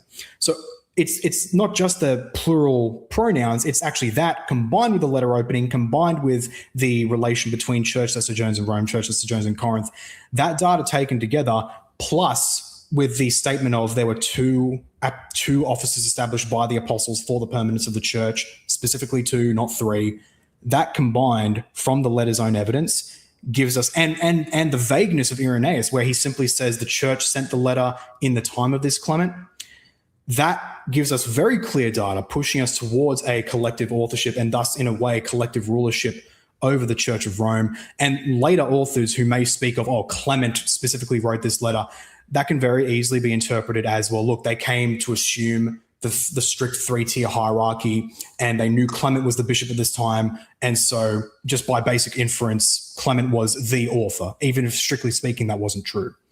Well, would you agree with what you just said, that Dionysius, who's a bishop in Corinth, would have that information better than Irenaeus, who was in France? since he's in the church that received the actual letter? That's a good question. That would depend. From memory, didn't Irenaeus go to Rome specifically? Yeah, I mean, he came from that region, but the letter was received in Corinth. I don't think you're disputing that. It sounds like you agree that the letter was sent to Corinth, right? Yes. Yeah, obviously, yes. So, well, I mean, you never know these days, Paul. I mean, I hear the craziest things on the streets, like fabrication and made up stuff. That everything's a myth. So, You still believe in Ignatius, bro? Dionysius writing to Bishop Soter. There's a correspondence between Bishop Soter. He calls him the blessed Bishop Soter. He's reflecting on this letter, saying that they still have a copy of it. They're still reading it and being admonished by it. Like they see it as an authoritative letter. But he says these words, quote, "Today we have kept the Lord's holy day, in which we have read your letter, which we will ever possess to read and to be admonished, even as the former one written to us through Clement," which he obviously believed that there was leaders in Rome who were establishing these letters to be sent. He's not necessarily saying like, Soter, I know with your own hand, you pen these words with your own signature. Like, I don't think that's the point that he's making. He's obviously recognizing not that a church was instructing his church. And we're not talking about 500 years later. We're talking about a time really within 100. I mean, I think within a century. Soter was 160. I think it was late 160s, early 170s. So we're talking about that time of 168, 170, somewhere in there. This is about 70 years from the time of, I don't know when you date Clement. I date him around 96. This is about 70. You take an earlier date? I do. So you had the pre-70 or post-70? Pre. What date do you put on First Clement? I don't have an exact one. I just basically go by the opinion that it does mention the temple still in action. I have seen the arguments that it's more of a historical present tense. I don't agree with that for a number of reasons. One reason in particular, but that's for another time. But basically, I do believe it was somewhere before the destruction of the Second Temple. So do you believe it was written, because Peter and Paul were alive for most of the 66, 68. Do you think it was written after they died or before? Because that's going to be important because he talks about it. Exactly. Yeah. After. It has to be after. Yes. Well, again, people think that story's fabricated too. I literally got blocked on somebody's channel one time over this. So I know you don't, but I want people to hear you say that because I don't want people to say that we're a bunch of wackos. So here's the thing. So you believe, because let's just say Peter was go best case scenario. Peter and Paul died 66. I think it was closer to 68. Let's say 66. You think it's pre-70. So this was written within 4 years of Paul and Peter's deaths. Probably, yeah. You could possibly massage it, just to add something, you could possibly massage it in light of how long it might take for the news of the Jerusalem temple's destruction to spread. But since the Jews, even across the world, were quite a tight-knit bunch, it wouldn't take that long. So maybe a bit of padding, but yes, within that very short span of Peter and Paul's death, yes. Okay. All right. That's interesting. I clearly take a later date of First Clement. So that would be, so just kind of curious, do you think that the rest of the New Testament is also pre-70? Or do you think I haven't done a specific study in all of them. I think most of it is pre-70. Okay. The Gospels and Revelation kind of up for grabs for me. Not totally sure. All right, that'd be interesting. I just want to know because I actually argue for the fact that Clement is familiar with John's interpretation that's only in the Apocalypse of John on Isaiah. So I wondered if you put Isaiah early, or you put Revelation early or late, because that would be interesting if Clement knew of the interpretation. All right, so let's just say you're right. Let's say it's the 60s and my date's wrong, 90s. We have within 100 years, within 100 years, we have Dionysius of Corinth. He is still asserting, we're not talking about on a manuscript 500 years later. we still within 100 years asserting that they have that letter that Clement wrote. They're reading it on Sundays. Now they have another letter from the now Bishop of Rome, Soter, who's in these lists. He's in these lists with Hegesippus. He's in the list of Irenaeus. He's in these lists with Epiphanius.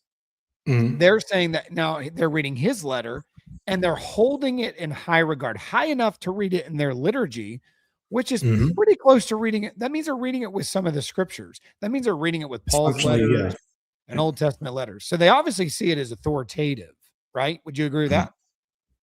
Yeah, I agree. Yeah, authoritative, edifying, that jazz. So he, a bishop of Corinth that's in succession to that church that received the original letter of Clement, he seems to believe that there was an individual who authoritatively had that letter. Whether multiple people were involved in it or not, that may be true. And I wouldn't even argue that it's not. Just like Paul and Peter wrote, and then John wrote, and there's plurality and we and us and our all in their writings. But clearly there's a leader, there's an authority that is behind these letters. Dionysius seems to think it's coming from a person, not people. It's coming through a person, but meaningful distinction there. So coming through Clement in the text, I checked the Greek to make sure as well. Of course, through can refer to one person alone did something. It can refer to that they're just an instrument of a wider group. So point being, again, this goes back to what's basically been the theme of this discussion, I submit. It's a text says one thing that's quite simple and isn't as such addressing our question. And so when we look at it, it can actually be read multiple ways, but it's being assumed here that, because the only way that would actually contradict my claim is if when the Bishop of Corinth, when Dionysius says it was given to us through Clement, that with that word or with that phrase through Clement, he's actually packing into that through Clement in the way that he was the sole third tier holy order bishop who authorized this letter and sent it to us. Big assumption. That's what I submit. It's not, he doesn't say that. He simply says through Clement. And that can mean a number of things. Well, for one, what is Dionysius of Corinth's knowledge of the ancient Church of Rome? Did he know, well, before him, of course, did he maybe believe that, well, it was strictly speaking plural episcopate, but there was clearly one guy at the top in an archiepiscopal fashion, and he was the key guy who authorized the letter, and that was Clement. So I would say that it's through Clement. Or did he believe in the more developed monepiscopal sense? It can go either way. That's the issue. So what was his actual knowledge? And then, of course, and then you have to interpret his language in light of that. There's just a lot of assumptions being made. He could mean your sense. He could mean, hypothetically, just looking at the text on its own, that there was one bishop, strictly speaking, Clement, and he authorized a letter, done. But it doesn't require that. It could also simply mean that Clement was the chief of the bishops, but was still one of many bishops in the same holy order. That's the issue I'm having. There's a lot of assumptions being read into it. Well, I don't think you can say that about his at least position of Bishop Soter, because he says more about him, of course. He says, for this has been your custom from the beginning to do all the brethren many ways, to send alms to many churches. So they obviously try to help Corinth financially. Apparently there was relief that was being sent. Romans keeping up the traditional custom of Romans, which you, blessed Bishop Soter, has not only maintained, but has increased, affording the brethren the abundance that he has supplied, etc. So there's no doubt he's writing to a bishop of Rome, the Bishop of Rome, at least around the year 168, 170. Yeah. So would you say at this point, that would be evidence that the monoepiscopacy has now existed, at least by this point? Yeah. Well, not that letter specifically, singularly, but there's other evidences around it which make that clear, yes. Around the year 168, 170. Yes, yep. But by implication, does that not imply the way he's speaking to the monoepiscopacy of Soter, he's comparing that to the way that Clement did it earlier generations before? In his mind. I'm not saying he's right. I'm saying, but doesn't he see those two things in his mind? Yes. Parallel? Well, yeah, he's pointing out that what Soter did today, so Clement did in the past, and that's the specific issue he's addressing. You've given us support just like Clement gave us support in the past, but he's not actually telling us, therefore, oh, by the way, your offices were actually identical, Clement, to you as well. He's not saying that. Again, it's entirely possible Clement had a higher executive role while still technically being one bishop among many. And in that light, he could very easily exercise an analogous or near identical role to Soter with respect to the outreach to other churches beyond the beyond the Church of Rome, similar to how a number of corporations, for example, while they technically have multiple co-equal individuals and the chairman isn't like a singular line of succession where he appoints and he alone can ordain the next chairman, rather it's appointed by the majority shareholders. Likewise, with that, the chairman has the preeminent role, the preeminent face, especially with representing the company or president in particular, representing the company outside of it. So all that to say, he's simply talking about how Soter is doing what Clement did for them in the past, but that's not actually a comment on whether their offices were identical. See, I personally think that's exactly what he's doing. I don't think he's drawing distinction, and we're obviously going to disagree here. But let's go to the text of First Clement in 42 and 44, which is where we're getting all this, because we're trying to establish who is the person or people behind it.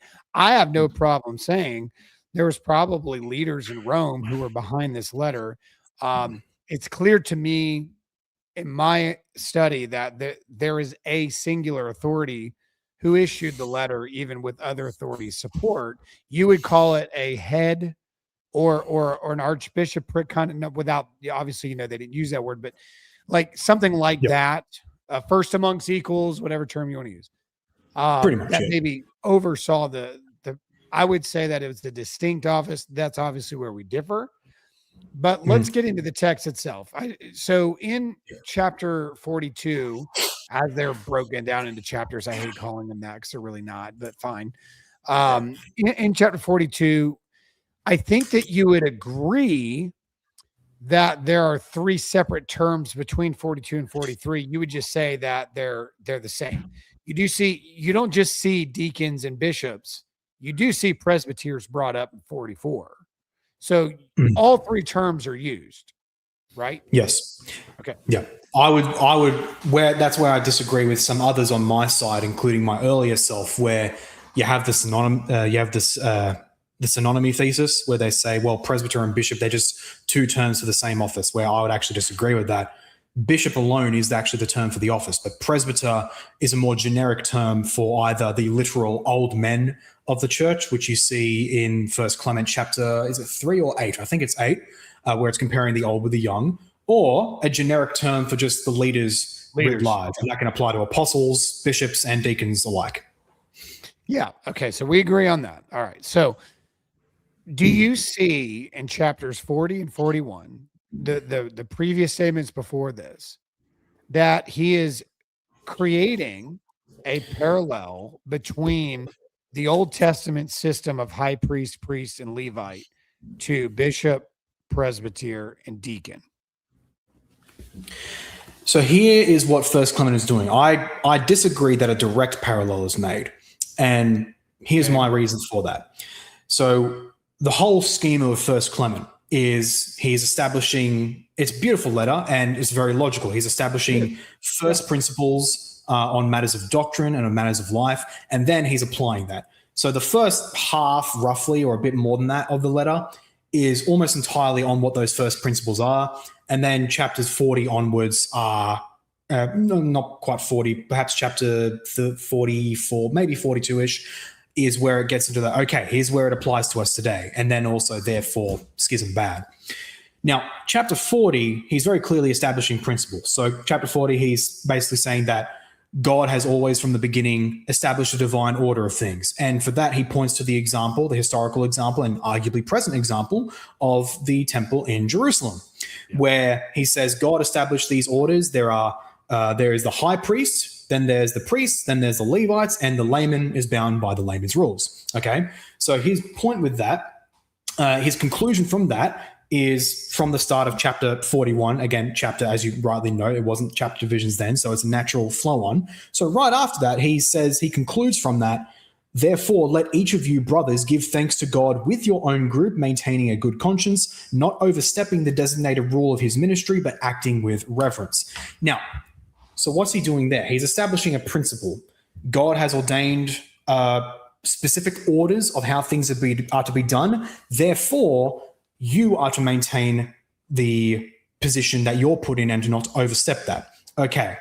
What he's not doing from that is saying, therefore, just as there's high priest, and Levite, likewise there's bishop, presbyter, and deacon. That's not what he's arguing. He's not establishing an official parallel in that regard, that there's a typological parallel between the three offices then and the three offices today in that sense of continuity. He's rather using that example from the Old Temple as the principle for why you must maintain and stay within your designated order. And then after that, he then says, okay, so what are the church's orders? If he was simply in chapter 40 establishing, there's high priest, and Levite, and by the way, that's the church order, chapter 42 would be a bit redundant. And furthermore, chapter 42, when we read it in light of, okay, principles established, here's how things actually are, it makes a lot more sense, because then you'd have to contend with, well, on the one hand, he's saying there's actually three orders, high priest, and bishop. But then in chapter 42, he's explicitly saying the apostles established two offices for the perpetual governance of believers. You create a very unnecessary tension there. But when you read chapter 40 as establishing principles, and it's not meant to be rigidly like we have a high priest, we have a Levite today, it's just establishing principles. You must maintain the order that God gives. And then chapter 42 is saying, here's the order that God gave for the church. I think that's the only proper way to read the passage. So you don't think that when he's getting into the semantics, because he kind of makes a weird detour. 40 and 41 are a weird detour because it really seems out of place. In fact, in some senses, it almost feels like there's a redaction here. I'm not saying there's no evidence for that. All the manuscripts we have this section. But he goes on about, churches and people and the issues, obviously, that they were dealing with leadership. They ran people out of their church that were in leadership, of all things. Like they were actually acting like Congregationalists. And I was literally about to say they were the first Congregationalists. right. I mean, and it's ironic because you have a bunch of Congregationalists in your chat here. Sorry, lads. Yeah, but he's rebuking congregational practices, and he's trying to tell them why. Like this is not the order in which we've done that. You seem to concede at least that 40 and 41 is a showing of structure and order. Like you guys are out of order. There's an order. There's always been an order, and he appeals to the order. He appeals to the I wouldn't even say concede. I happily embrace that. Yeah, not even concede on my part. Fair enough. So to me, for him to detour away from staying on point, because he goes in 38, he talks about the members of the church need to submit themselves to leadership, or in 38, I believe that is, and then in 39, he tells them like if you actually think that you're better. You're pious, you're arrogant, and you're really self-deceived is basically what he says. Then he goes in this weird detour about, the things that have been shown to us. We've learned this through divine knowledge. And then he goes through, and let me pull it back up here. He goes through particular services that have always been established. Like God is a God of order. He's always had order in his structure of worship. Why? Well, his main purpose in 41 is sacrifices, peace offerings, sin offerings. Like if there's no order, people's sins are in jeopardy. Like there has to be structure to God's institutions in order there for sin to be dealt with properly. Now and I love how, Augustine of Hippo, he calls those things the old sacraments, the ancient sacraments. I do think that Clement is speaking sacramentally to there's order in the church also to deal with your sin. And I don't even think you would argue that Clement fully believes Eucharist, baptism, and these types of scenarios are important for the removal of sin and dealing with a person's spirituality. So what was the sacrificial system? the slaying of animals and the shedding of blood to deal with the subject of sin, peace offerings and sin offerings and all that, had to go through that system. Now he's saying that is the way God kept order so that sin is dealt with in his holy people, Israel. Yep. The apostles preached the gospel of the Lord Jesus to us and appointed an orderly way as well by God's will. And then he obviously, as you pointed out, they had like foresight that people would start trying to take over this office. So they established leadership and structure and order. To me, I don't think we can detach this, because he's saying, as there was order that gave you atonement for sin, there's order now that deals with your sin too. And you just kicked out that order. You removed leaders that were established by God. So I do think that there is a very organic parallel with the high priest, and Levite to that of a bishop, presbyter, and deacon, because he's attaching it to the old system, saying the old sacraments worked with this system, the new sacraments. Now we can get into the interchangeableness of this in a second, but do you agree with me on at least the majority of that, or where would you differ in this small sense? No, I do totally. I mean, obviously Clement doesn't give an extended discourse on the sacraments. If only, yeah.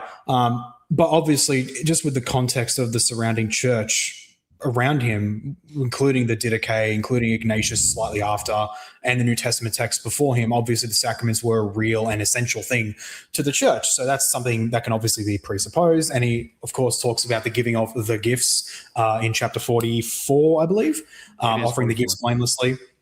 And so, yeah, I totally agree that he is making a general overall parallel where God has established this order. This order is for the good of the church. It's for the good of your sanctification, for the mortification of the flesh. And so for you to deny that, for you to contravene that order, not only are you disobeying God, but you're also harming yourself, because it was made for you. Just as how in the old order, the sacrifices were given in various ways and for various occasions by the high priest, priests, and Levites. So I totally agree with that. Okay. Yeah. Okay. I want to see, Paul, you and I have been friends for a while now. I just want to see where we agree first. And I don't want to straw man you, because I think that when we're talking in this conversation, we're like 90% there. And then it's the last 10% that we're actually differing on. Would you say that's an accurate assessment? Okay. Okay, maybe a bit larger if you include the whole Bishop of Rome issue, but excluding that. Well, we really haven't even gotten into that. I mean, I think that's exactly. Debate, but exactly. I'm just trying to establish the bishopric in general first before we can even have that, because there's no point in having that debate without this one. But let's take the interchangeableness of, and you conceded that a bishop is always going to be a presbyter. He's always going to be a deacon, because usually that's the way nobody just usually gets ordained to the bishopric. There's usually like a level of like, they were already serving the church in this manner, that manner, etc. What do you think about Chrysostom helping us with this interchangeableness? Because you mentioned Philippians 1 in your opening. In Philippians 1, in his commentary, and I'll read it again, he says, to the co-bishops and deacons, because that's how he's reading it. He says, what does that mean? Were there plural bishops of some city? Certainly not. He certainly didn't believe that. It is the presbyters Paul calls by this title, for these titles were then interchangeable. And he actually says that there was a time where there was not a distinguished title, even though there was a distinguished function, that the terms were the same, but the functions were actually different. He says, and the bishop is even called a deacon. And then he proves that by 2 Timothy 4:5, where it tells Timothy, like, perform your diaconate, perform it. But he wasn't a deacon. He was a bishop, he says. This was, in fact, the bishop was clear when Paul says to him, the laying on of hands lightly. Like, don't do it lightly just to anybody, but only faithful people. What do you think about Chrysostom? And I know he's 390s and 400, but Yeah. what do you think about him looking back on Philippians 1? Or it would apply here in Clement because Philippians is before Clement. Mm. He clearly Yeah. believes and agrees with you that there were interchangeable titles for bishops and presbyters, but he actually wants you to know that there weren't plural bishops, even though at Mm. that time there were distinct. So obviously you disagree with him, but what do you think about his insight? Because he's not the only one that has this. I could give other names. Yeah, I think in light of what I haven't done a full study of Chrysostom, but just taking for granted your reading of him and that he did affirm that the three tiers were central to the church. In that light, taking that for granted, I think he's just naturally speculating, where he reads this passage and notably he implicitly concedes that it sounds like there are multiple bishops in Philippi. But then he says, but it's actually not the case because back then the title could be used for multiple offices. So I think in that light, he's very clearly speculating. He's not relying upon privileged historical knowledge of the context of the time. He's operating on the same data that we have and that Jerome had regarding the use of the titles back then. And I would simply disagree with his speculation that there were two offices, but the same titles were used interchangeably. That when you actually really think about that, there's actually two separate offices, but they actually have the same terms applied to them equally. That goes into the level of, okay, sociologically, that's just absurd. That I can't see how that would happen. And it would basically make the thesis unfalsifiable in that regard. Whenever you see bishops and deacons, well, actually bishops denotes two properly separate holy orders, but they happen to be called the same thing.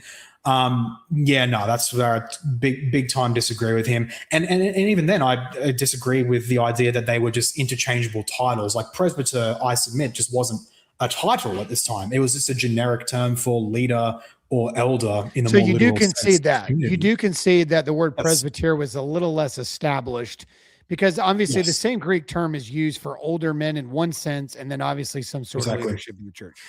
Exactly, yeah. And in fact, I think that very fluid use of presbyter is actually itself evidence of the development of the two offices into three, because you have these two offices, bishop and deacon.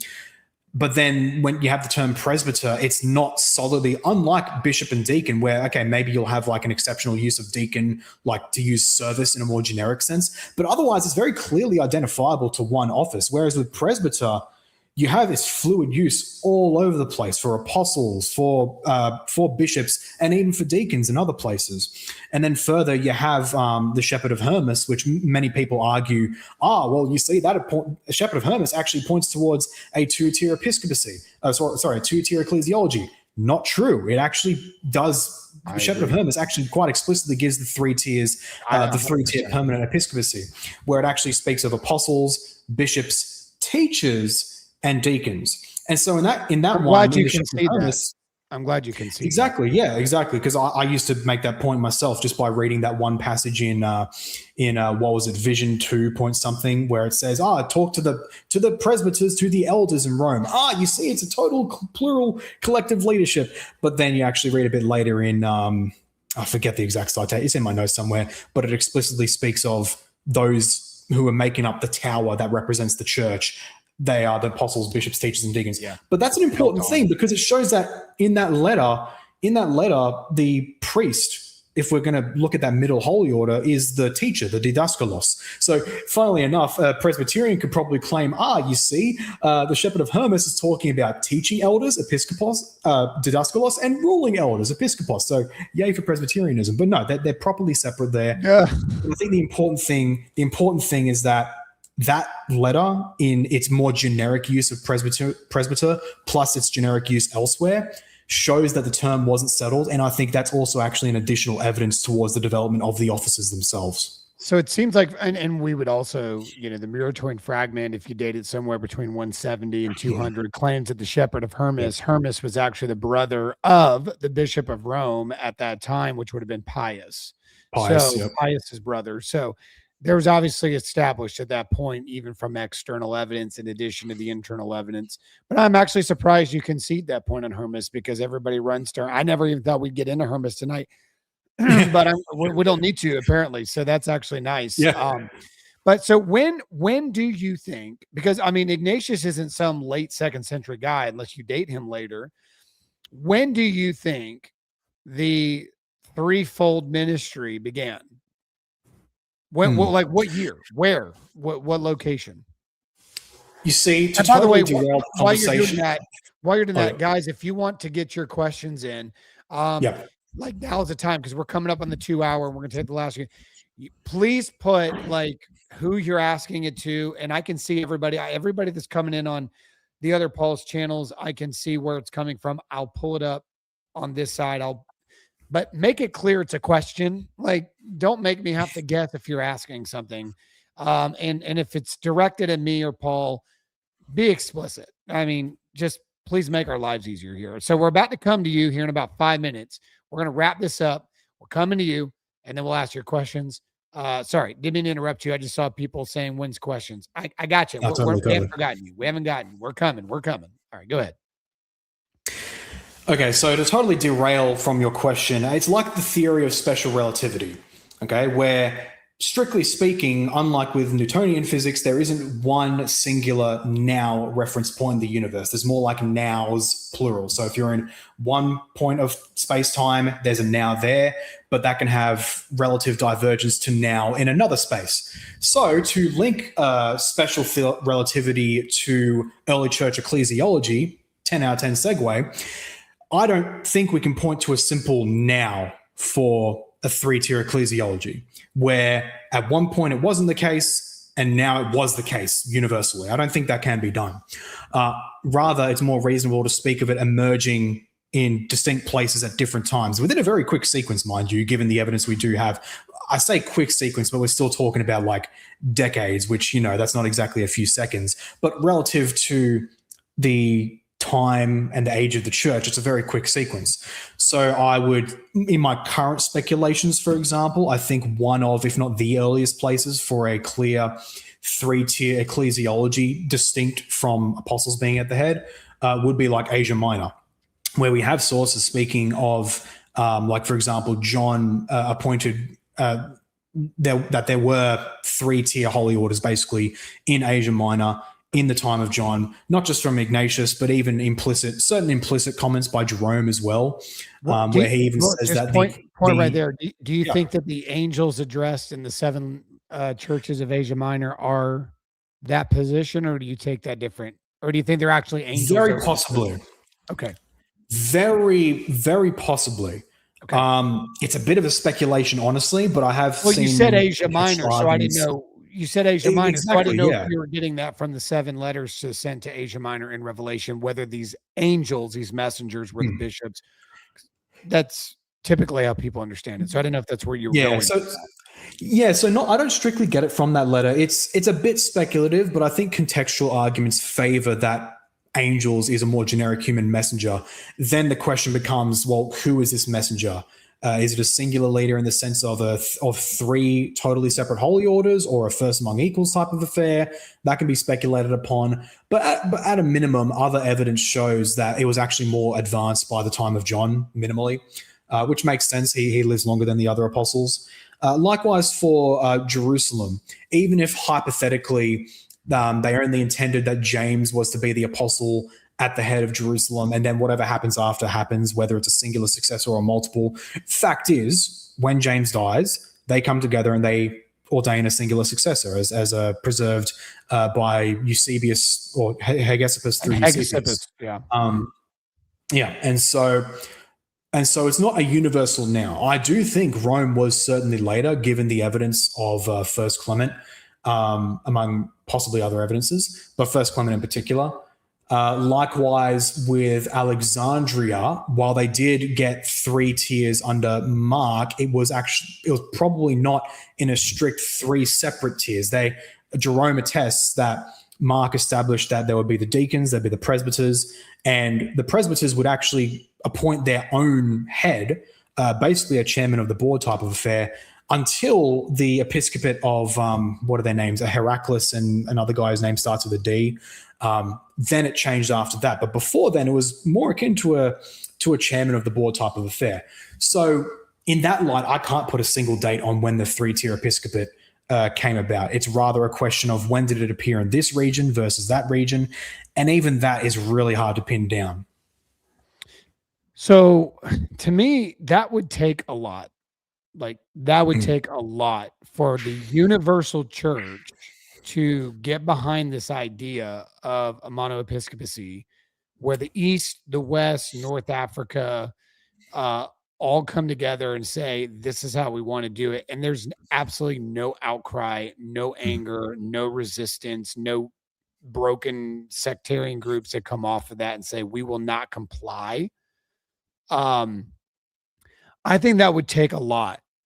And there's no ecumenical council that establishes the monoepiscopacy. Like there's no group that came together and said, this is the way we're going to start doing it moving forward. So this would have had to happen organically if it happened later. Yeah, totally. So do you think Paul, do you think that John himself may have started this? Did I hear you right? Or maybe I misheard. Did you think it's possible that John may have started this? I'm confident that it happened in his time. I'm confident it existed in his time. Whether he himself instituted it or if the other churches did it themselves and they just said to John, hey, here's how we're doing it now. And John's like, cool, like that. That's a matter of speculation, in my opinion. But on that wider point of its organic emergence, I do believe it doesn't have to take a universal apostolic decree to make it appear everywhere, simply because a singular head leadership system, sociologically speaking, is one of, if not the most natural general mode of human authority. And if we go by what Jerome attests and what others like him say, where, well, distinct leaders, they were starting to get their own little cults of personality. So they came to agree, okay, we just need one guy to bring order. I think it's totally, totally feasible that the churches in a relatively short period of time came to say, look, we need one guy to kind of call the shots to bring some structure in here, just like how we somewhat had that under the apostles. So it's a very natural, easy development. I don't think it's at all a given that there would have been widespread opposition to this. See, I think you're right. And I think that because of what you just said, it's because it happened at the apostles. It happened with the apostles and it happened with their successors. I just don't think there's a gap. Disagree. I know you disagree. That's what we just spent 2 hours on. All right, let's get to some of the questions, Paul. I've got to go backward in time. Let's see. I saw one. You brought up Jerome. Somebody actually brought up Jerome. Let me go back here. Jerome's very interesting on this issue. Here it is. I got it. Question for Dr. Stephen Boyce, spelled with a V. All right, cool. I can go with that. How do you reconcile your view with Jerome says in his letter to Evangelists, specifically Church of Alexandria? How do you read Polycarp on the issue? So I'm assuming that's 2 questions. No, it's 2 separate things, I would hope. To be clear, separate issues, yeah. I think so. Jerome's not denying bishops at any point. I mean, Paul, you even just mentioned his discussion about these things. So I'm not exactly sure. But as far as Alexandria goes, Jerome's point really is that the presbyters were participating in electing a bishop at the time, not that there was, no bishops at all or anything like that. So if you go to the succession list of Alexandria, at no point do they not have a successor in that line. I don't even know if anybody would disagree with that. They might disagree with the interpretation of that. But Alexandria's lists are pretty easy to trace. In fact, they're about as easy to trace as some of the other, a lot easier than, say, Ethiopia. So Alexandria has never had a vacancy or a Presbyterian government for a while. Polycarp, I'm assuming, is a separate question here. How do you read Polycarp on the issue? Well, Polycarp, remember, he was in charge of the letters that Ignatius wrote. Apparently, Polycarp believed he was entrusted to circulate those letters of Ignatius. And we don't really debate, anybody here, what's going on with Polycarp and Ignatius, because Ignatius clearly had a monoepiscopacy threefold ministry. and Paul, you agree with that too. Mhm. So Mhm. he wrote a letter to Polycarp. Polycarp responds back and talks about the letters that he received and the churches. So I don't think Polycarp actually helped anybody's argument for a twofold as opposed to a threefold, because he'd have been participating with Ignatius in these correspondences and would naturally have agreed with Ignatius, given what he said about Ignatius and his correspondence with them and their friendship. So they clearly were on the same page of the threefold ministry, unless you have a different opinion. Well, on this issue, and look, to be clear, this is assuming that we have what Ignatius wrote. There's actually a lot of scholarship I'm reading coming up that questions whether there was an Ignatius. So to just throw that grenade there for whatever reason, no reason whatsoever, Ignatius clearly affirmed a three-tier episcopacy. You had me going for like 6 seconds. Like, oh my God, I've heard this before. Oh. I hate you. I love it. Go ahead. You had me for 6 seconds. You had me for 6 seconds.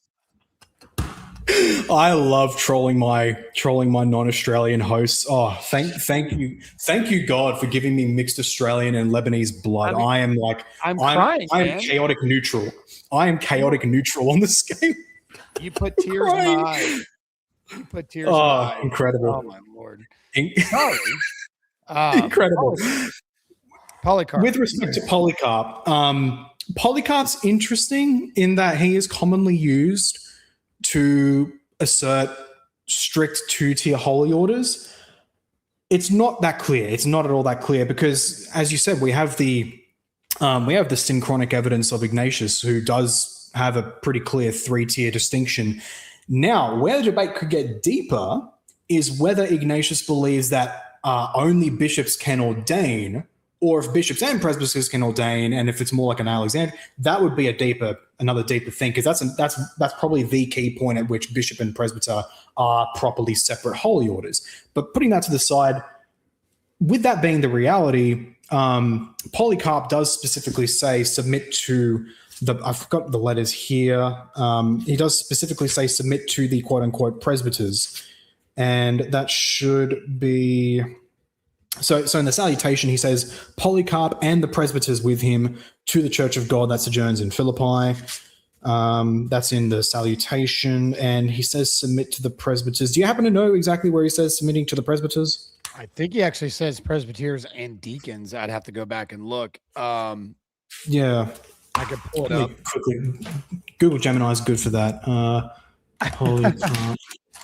While you're looking that up, I'm going to go back because I think he says presbyters and deacons, if I remember correctly. But while you're on that subject, presbyters being at a ordination, especially if a bishop, is not unusual. Again, I'm going to go back to what I said reading John Chrysostom, that he had no problem acknowledging that language was used interchangeably in 1 Timothy and 2 Timothy as well. And obviously Jerome doesn't agree with the system of Presbyterianism at all. He submitted to the Bishop of Rome in his translation, in his work, and his research. He didn't even like the Bishop of Rome sometimes, but he still submitted to the hierarchical authority that was established. And sometimes he was just pointing out things or weird points of history, but he clearly didn't agree that there was some sort of Presbyterianism that needed to happen, or that was the structure that was at the beginning of Alexandria and remained in Alexandria, even if there was a hiccup in time. But again, we're using terminology that Chrysostom actually helps us on. Because remember, Chrysostom and Jerome around the same time, Chrysostom's trying to tell us the way that they're thinking in the year 400.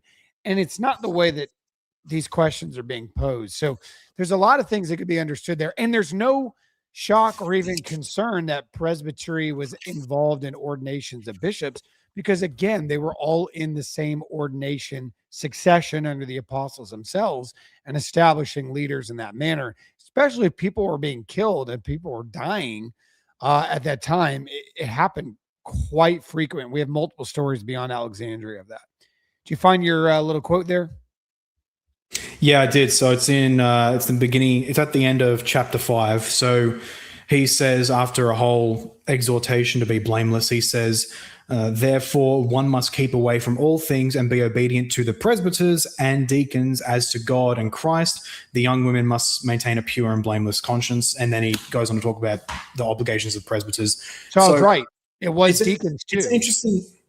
Yes, it was, exactly. And that creates an interesting little hiccup in how we interpret the matter. Because on the one hand, Ignatius, the contemporary, clearly speaks repeatedly of submit to the bishop, the presbyters, and the deacons. Submit to the bishop as to God the Father, submit to the presbyters as the council of the apostles, and submit to deacons as representatives of Christ, consistently through his letters, except in the letter to Rome. Therefore, Rome had no bishop, destroyed. But anyway,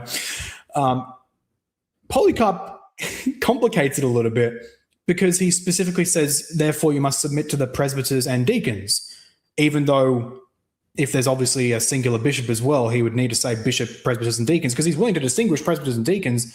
Mm-hmm. So I'm not therefore saying he's denying that it's a 3-tier episcopate. Obviously, he was the unique head. It just throws a bit of a complication of Smyrna, yeah. And he's specifically talking to Philippi, whose bishop is named by Ignatius. I think it's Onesimus, if I'm not mistaken. No, that's Ephesus. That's Ephesus, I think. Philippi has a single bishop. Ignatius attests to that.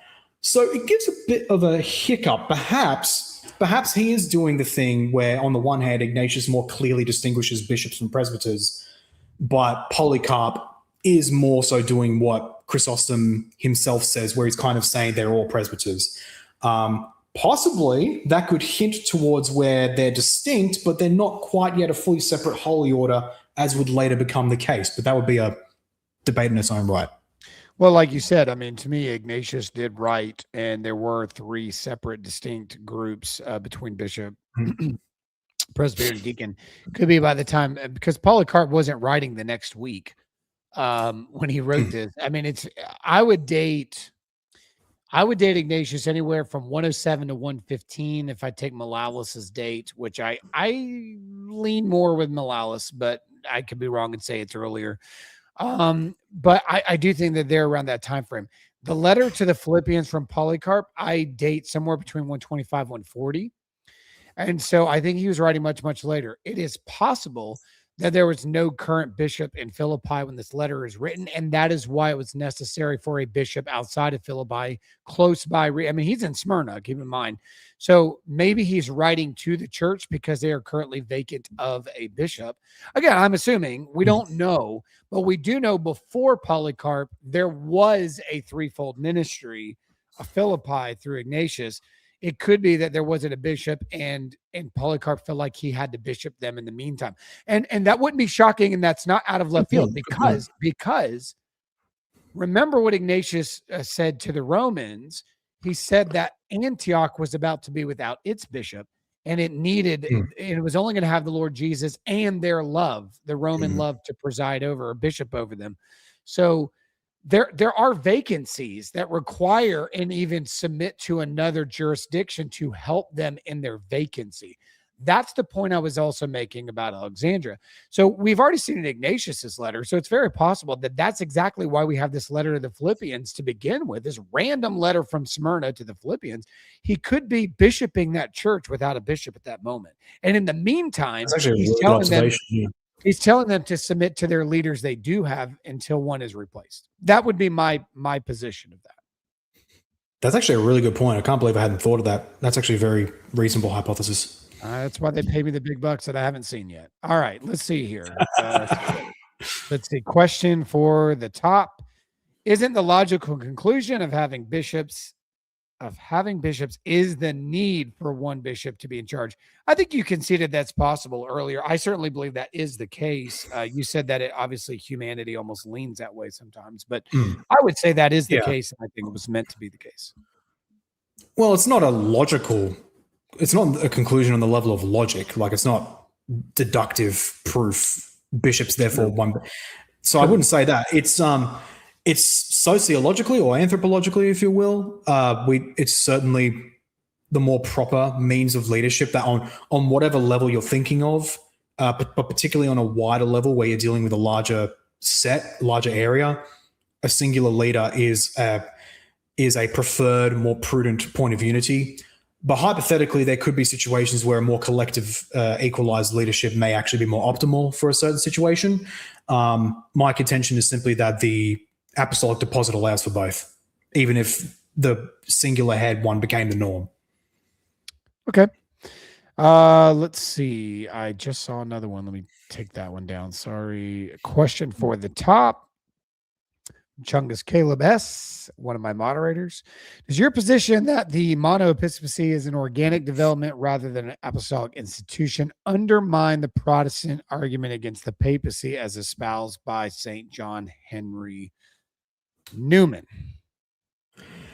No, I don't think so, especially because I've particularly argued today that Rome early on was plural episcopate. So if you wanted to still use that as an avenue of argument that the papacy was a later development, you could still do that, even if other jurisdictions very early on got a mono-episcopate. So yeah, no, it doesn't really change anything in that regard. But does it still hurt the Protestant position? I think is basically where he's going with that. No? No, not at all. Because you can find many of the earliest reformers. I mean, obviously the Church of England, they took for granted, 3-tier, we're cool with that. Whether that was essentially by the apostles or a legitimate development, some divines go here or there.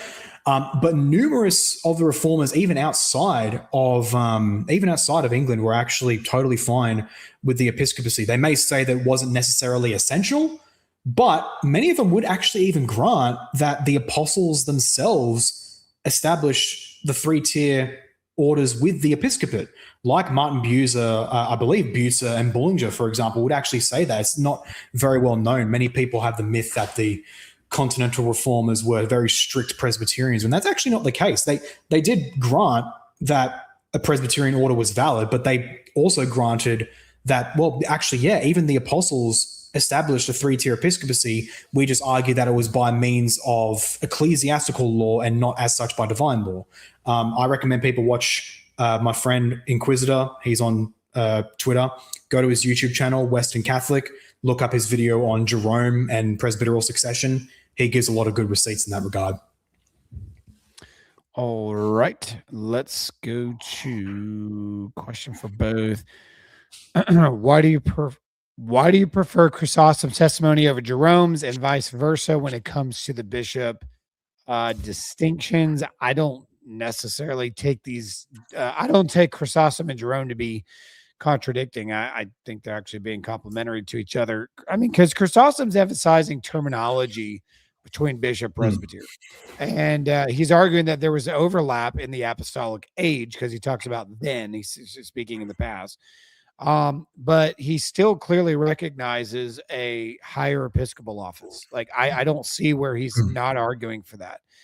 That's why he argued for Timothy's position. Jerome, on the other hand, he clearly accepted the threefold ministry and the threefold ordination section. So, I mean, like, I don't see a contradiction.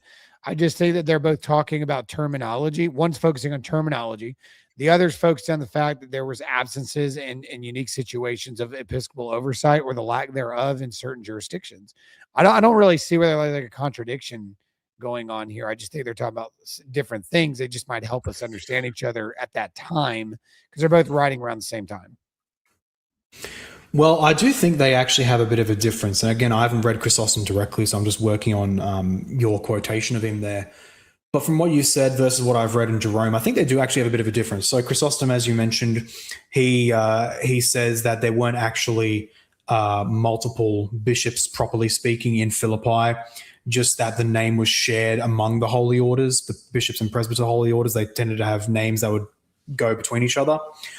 But Jerome particular, in at least a couple of places, most famously letter 146 to Evangelists, as the earlier questioner asked, he actually does make the sustained argument that the distinction, the split of presbyter from bishop was later in the sense that it actually still happened in the time of the apostles. So he mentions explicitly John and James as examples of that.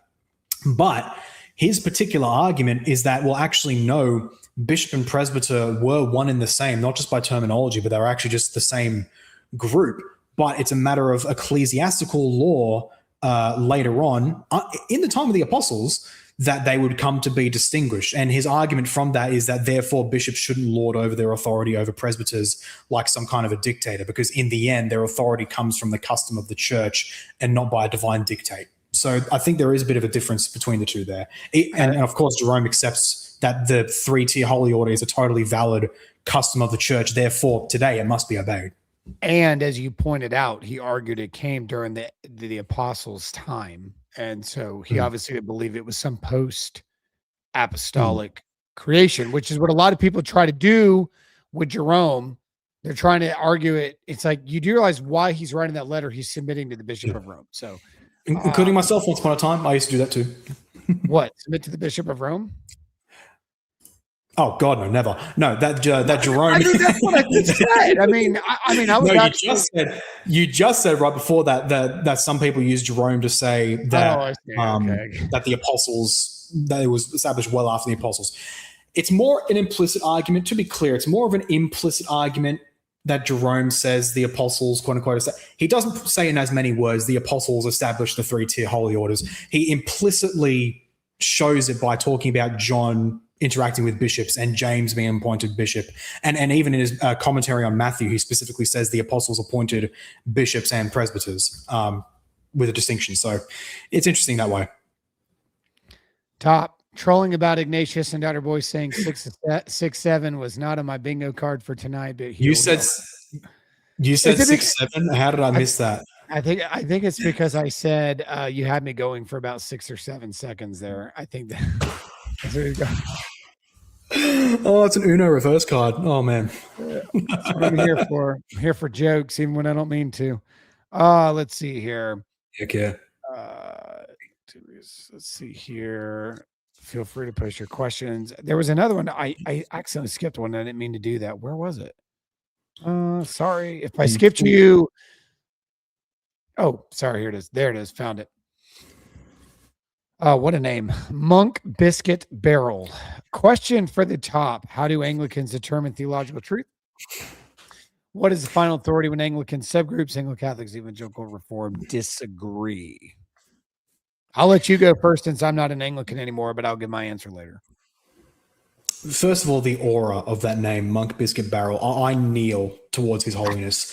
Second of all, with that question, what is the final? Well, what is the final authority when Anglican subgroups disagree?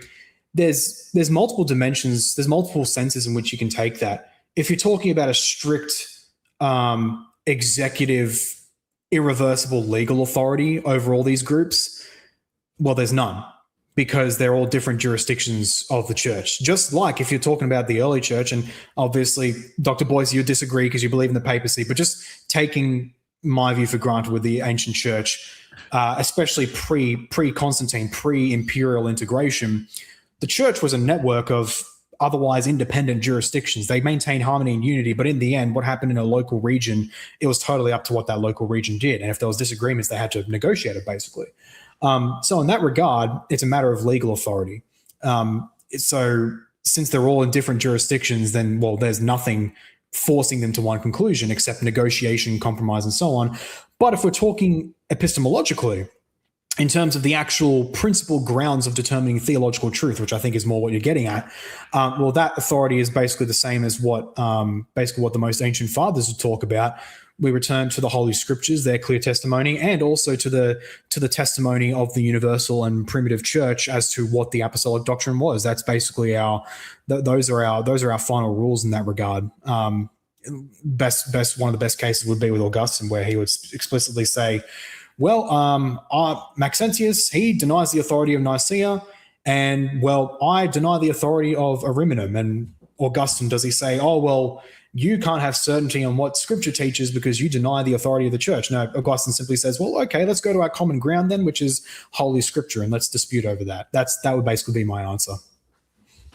Yeah, I think it's interesting too on this question, because this was my biggest issue with Anglicanism. This is one of the biggest reasons I left. I didn't realize how many different Anglican groups there were, not in communion with each other. A lot of Anglo-Catholics will not receive the orders or the Confirmations, they have to conditionally reordain, conditionally reconfirm. Members, they discourage the taking of Eucharist from other groups, especially with women's orders. So there's quite the division here. One thing that we can agree on is that there is no bishop in Canterbury right now.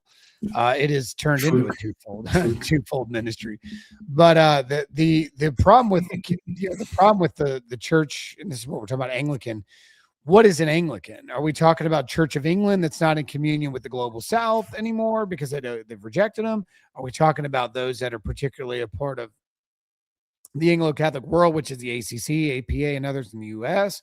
that are working particularly within a G3, which is now a G2? What do we mean by these groups? And this is something that I wrestled with these groups, is because they would all answer that differently. Some would appeal to the 39 articles. Some would appeal to, and the problem with that is that the homilies of the 39 articles actually contradict some of these more Reformed Anglicans. Some of the homilies, for example, do not interpret the 39 articles the way the Reformed Anglicans are. So now you have a competition of, what did the 39 articles mean when it said this about purgatory? What did the 39 articles actually mean when it talks about these apocryphal books? Because people would rightly point out that some of these apocryphal books of the Old Testament are called scripture in the readings of the prayer book, like Tobit or Sirach. And so there is no way to establish. What you end up doing is you just land in camp. Well, we think 39 articles are excluding 7 sacraments, only focusing on 2, and the 5 are not. The others say, no, that's not what the homilies say. And so these would land more in the Anglo-Catholics. So there is no established authority. They can say that bishops are the authorities. But where the bishops don't agree, they end up actually splitting into subgroups. And that's why Anglicanism keeps splitting in more and more and more and more and more subgroups. And I don't know if that's going to stop anytime soon. As it relates to these subjects, but I don't know, Paul. I mean, you're in your own camp too, but I don't think you would even deny that the Anglican group itself is continuing to splinter into new groups over the interpretation of some of these things. Well, that's where I'd push back on some of the matters of framing, where it's here taken as specifically an Anglican problem. And if we define all of these distinct groups that disagree with each other as Anglican, then we can therefore conclude, oh, look, Anglicanism is divided. And then some will try to use that as an argument for, therefore, Anglicanism is false in terms of it as a tradition. Problem is, you can do the same at any level of the church. You could basically take the Eastern argument, who do the same, but with Western Christendom. They could say, oh, look, Western Latinist Christianity has splintered endlessly, so on and so forth. And that would include the Church of Rome in the Crossfires, because it's part of that same collective. Therefore, you guys are invalid. So it's a really easy argument you can make. And then non-Christians can do the same with Christianity in general, where now even the East is in the crossfires, where, well, you guys claim to be Christians, but all these people who claim to be Christians, who claim to be the church, they're all so fundamentally divided and they disagree with each other. Look, therefore, the Christian faith is just kind of a whole lot of crap. I'm going to go somewhere. I'm going to do some yogi practices. So point being, those kinds of arguments of disagreement and fracturing, they kind of attack everybody. They attack every single group, and so they become, in my opinion, meaningless in that regard. But as an antidote to that, something I've started, last year, and I've still got the second part out, is my Anglican Fundamentals series, where I do believe we actually can come to an objectively, historically rooted sense of what Anglicanism and therefore what an Anglican is. And I've released the first part on my channel already, where I trace the origin of the term and what it meant at the inception of its occurrence in the English religious discourse. So people can find that, my video, What is Anglicanism? You can get a good starting answer there. And the second part will go into the history of the English Reformation itself to kind of get a higher resolution on the definition. Well, my definition is that Anglicans were what they were established in Canterbury in 601, and that was in full communion with the Pope. And that's why I went back to communion with the Pope, because that's when Anglicanism was at its best. So true Anglicans in communion with the Pope, even though we have issues in that, we don't have issues with the doctrine and the magisterium and in who's in charge. And there's not splintering in that regard. We have problems, believe me. Celtic Church supremacy, pre-Augustine of Canterbury. We are the Arimatheans. Let's go, boys. They were disunity. A lot of disunity until 601. There was obviously a church in England before that. All right, so I think we are at our. Yeah, I'm pretty sure we got 30. We're 2 hour 30 mark, Paul. So it's late here. I don't know what. I think you're morning. What do you? What, I don't even know what it is over there. What is it? It's just around 12:40 p.m. now, so just around lunchtime. Hey, you can get lunch. Look at you. You've earned a good I lunch. know. I earned a nap. I have. You I'm earned actually quite hungry. so, Paul, good stuff. Appreciate you. Appreciate friendship. Appreciate the Likewise, mate. kind interaction. Hopefully, everybody got something from this. Or I don't know how. There's people that are like, oh, so and so destroyed. Like nobody's destroyed anybody. What are y'all talking? Did y'all watch the same discussion? There's no destroying right? going on. What is this going on? And there's just haters on both sides. Anyway, guys, thanks for joining this. Paul, any last statements you want to say on the close?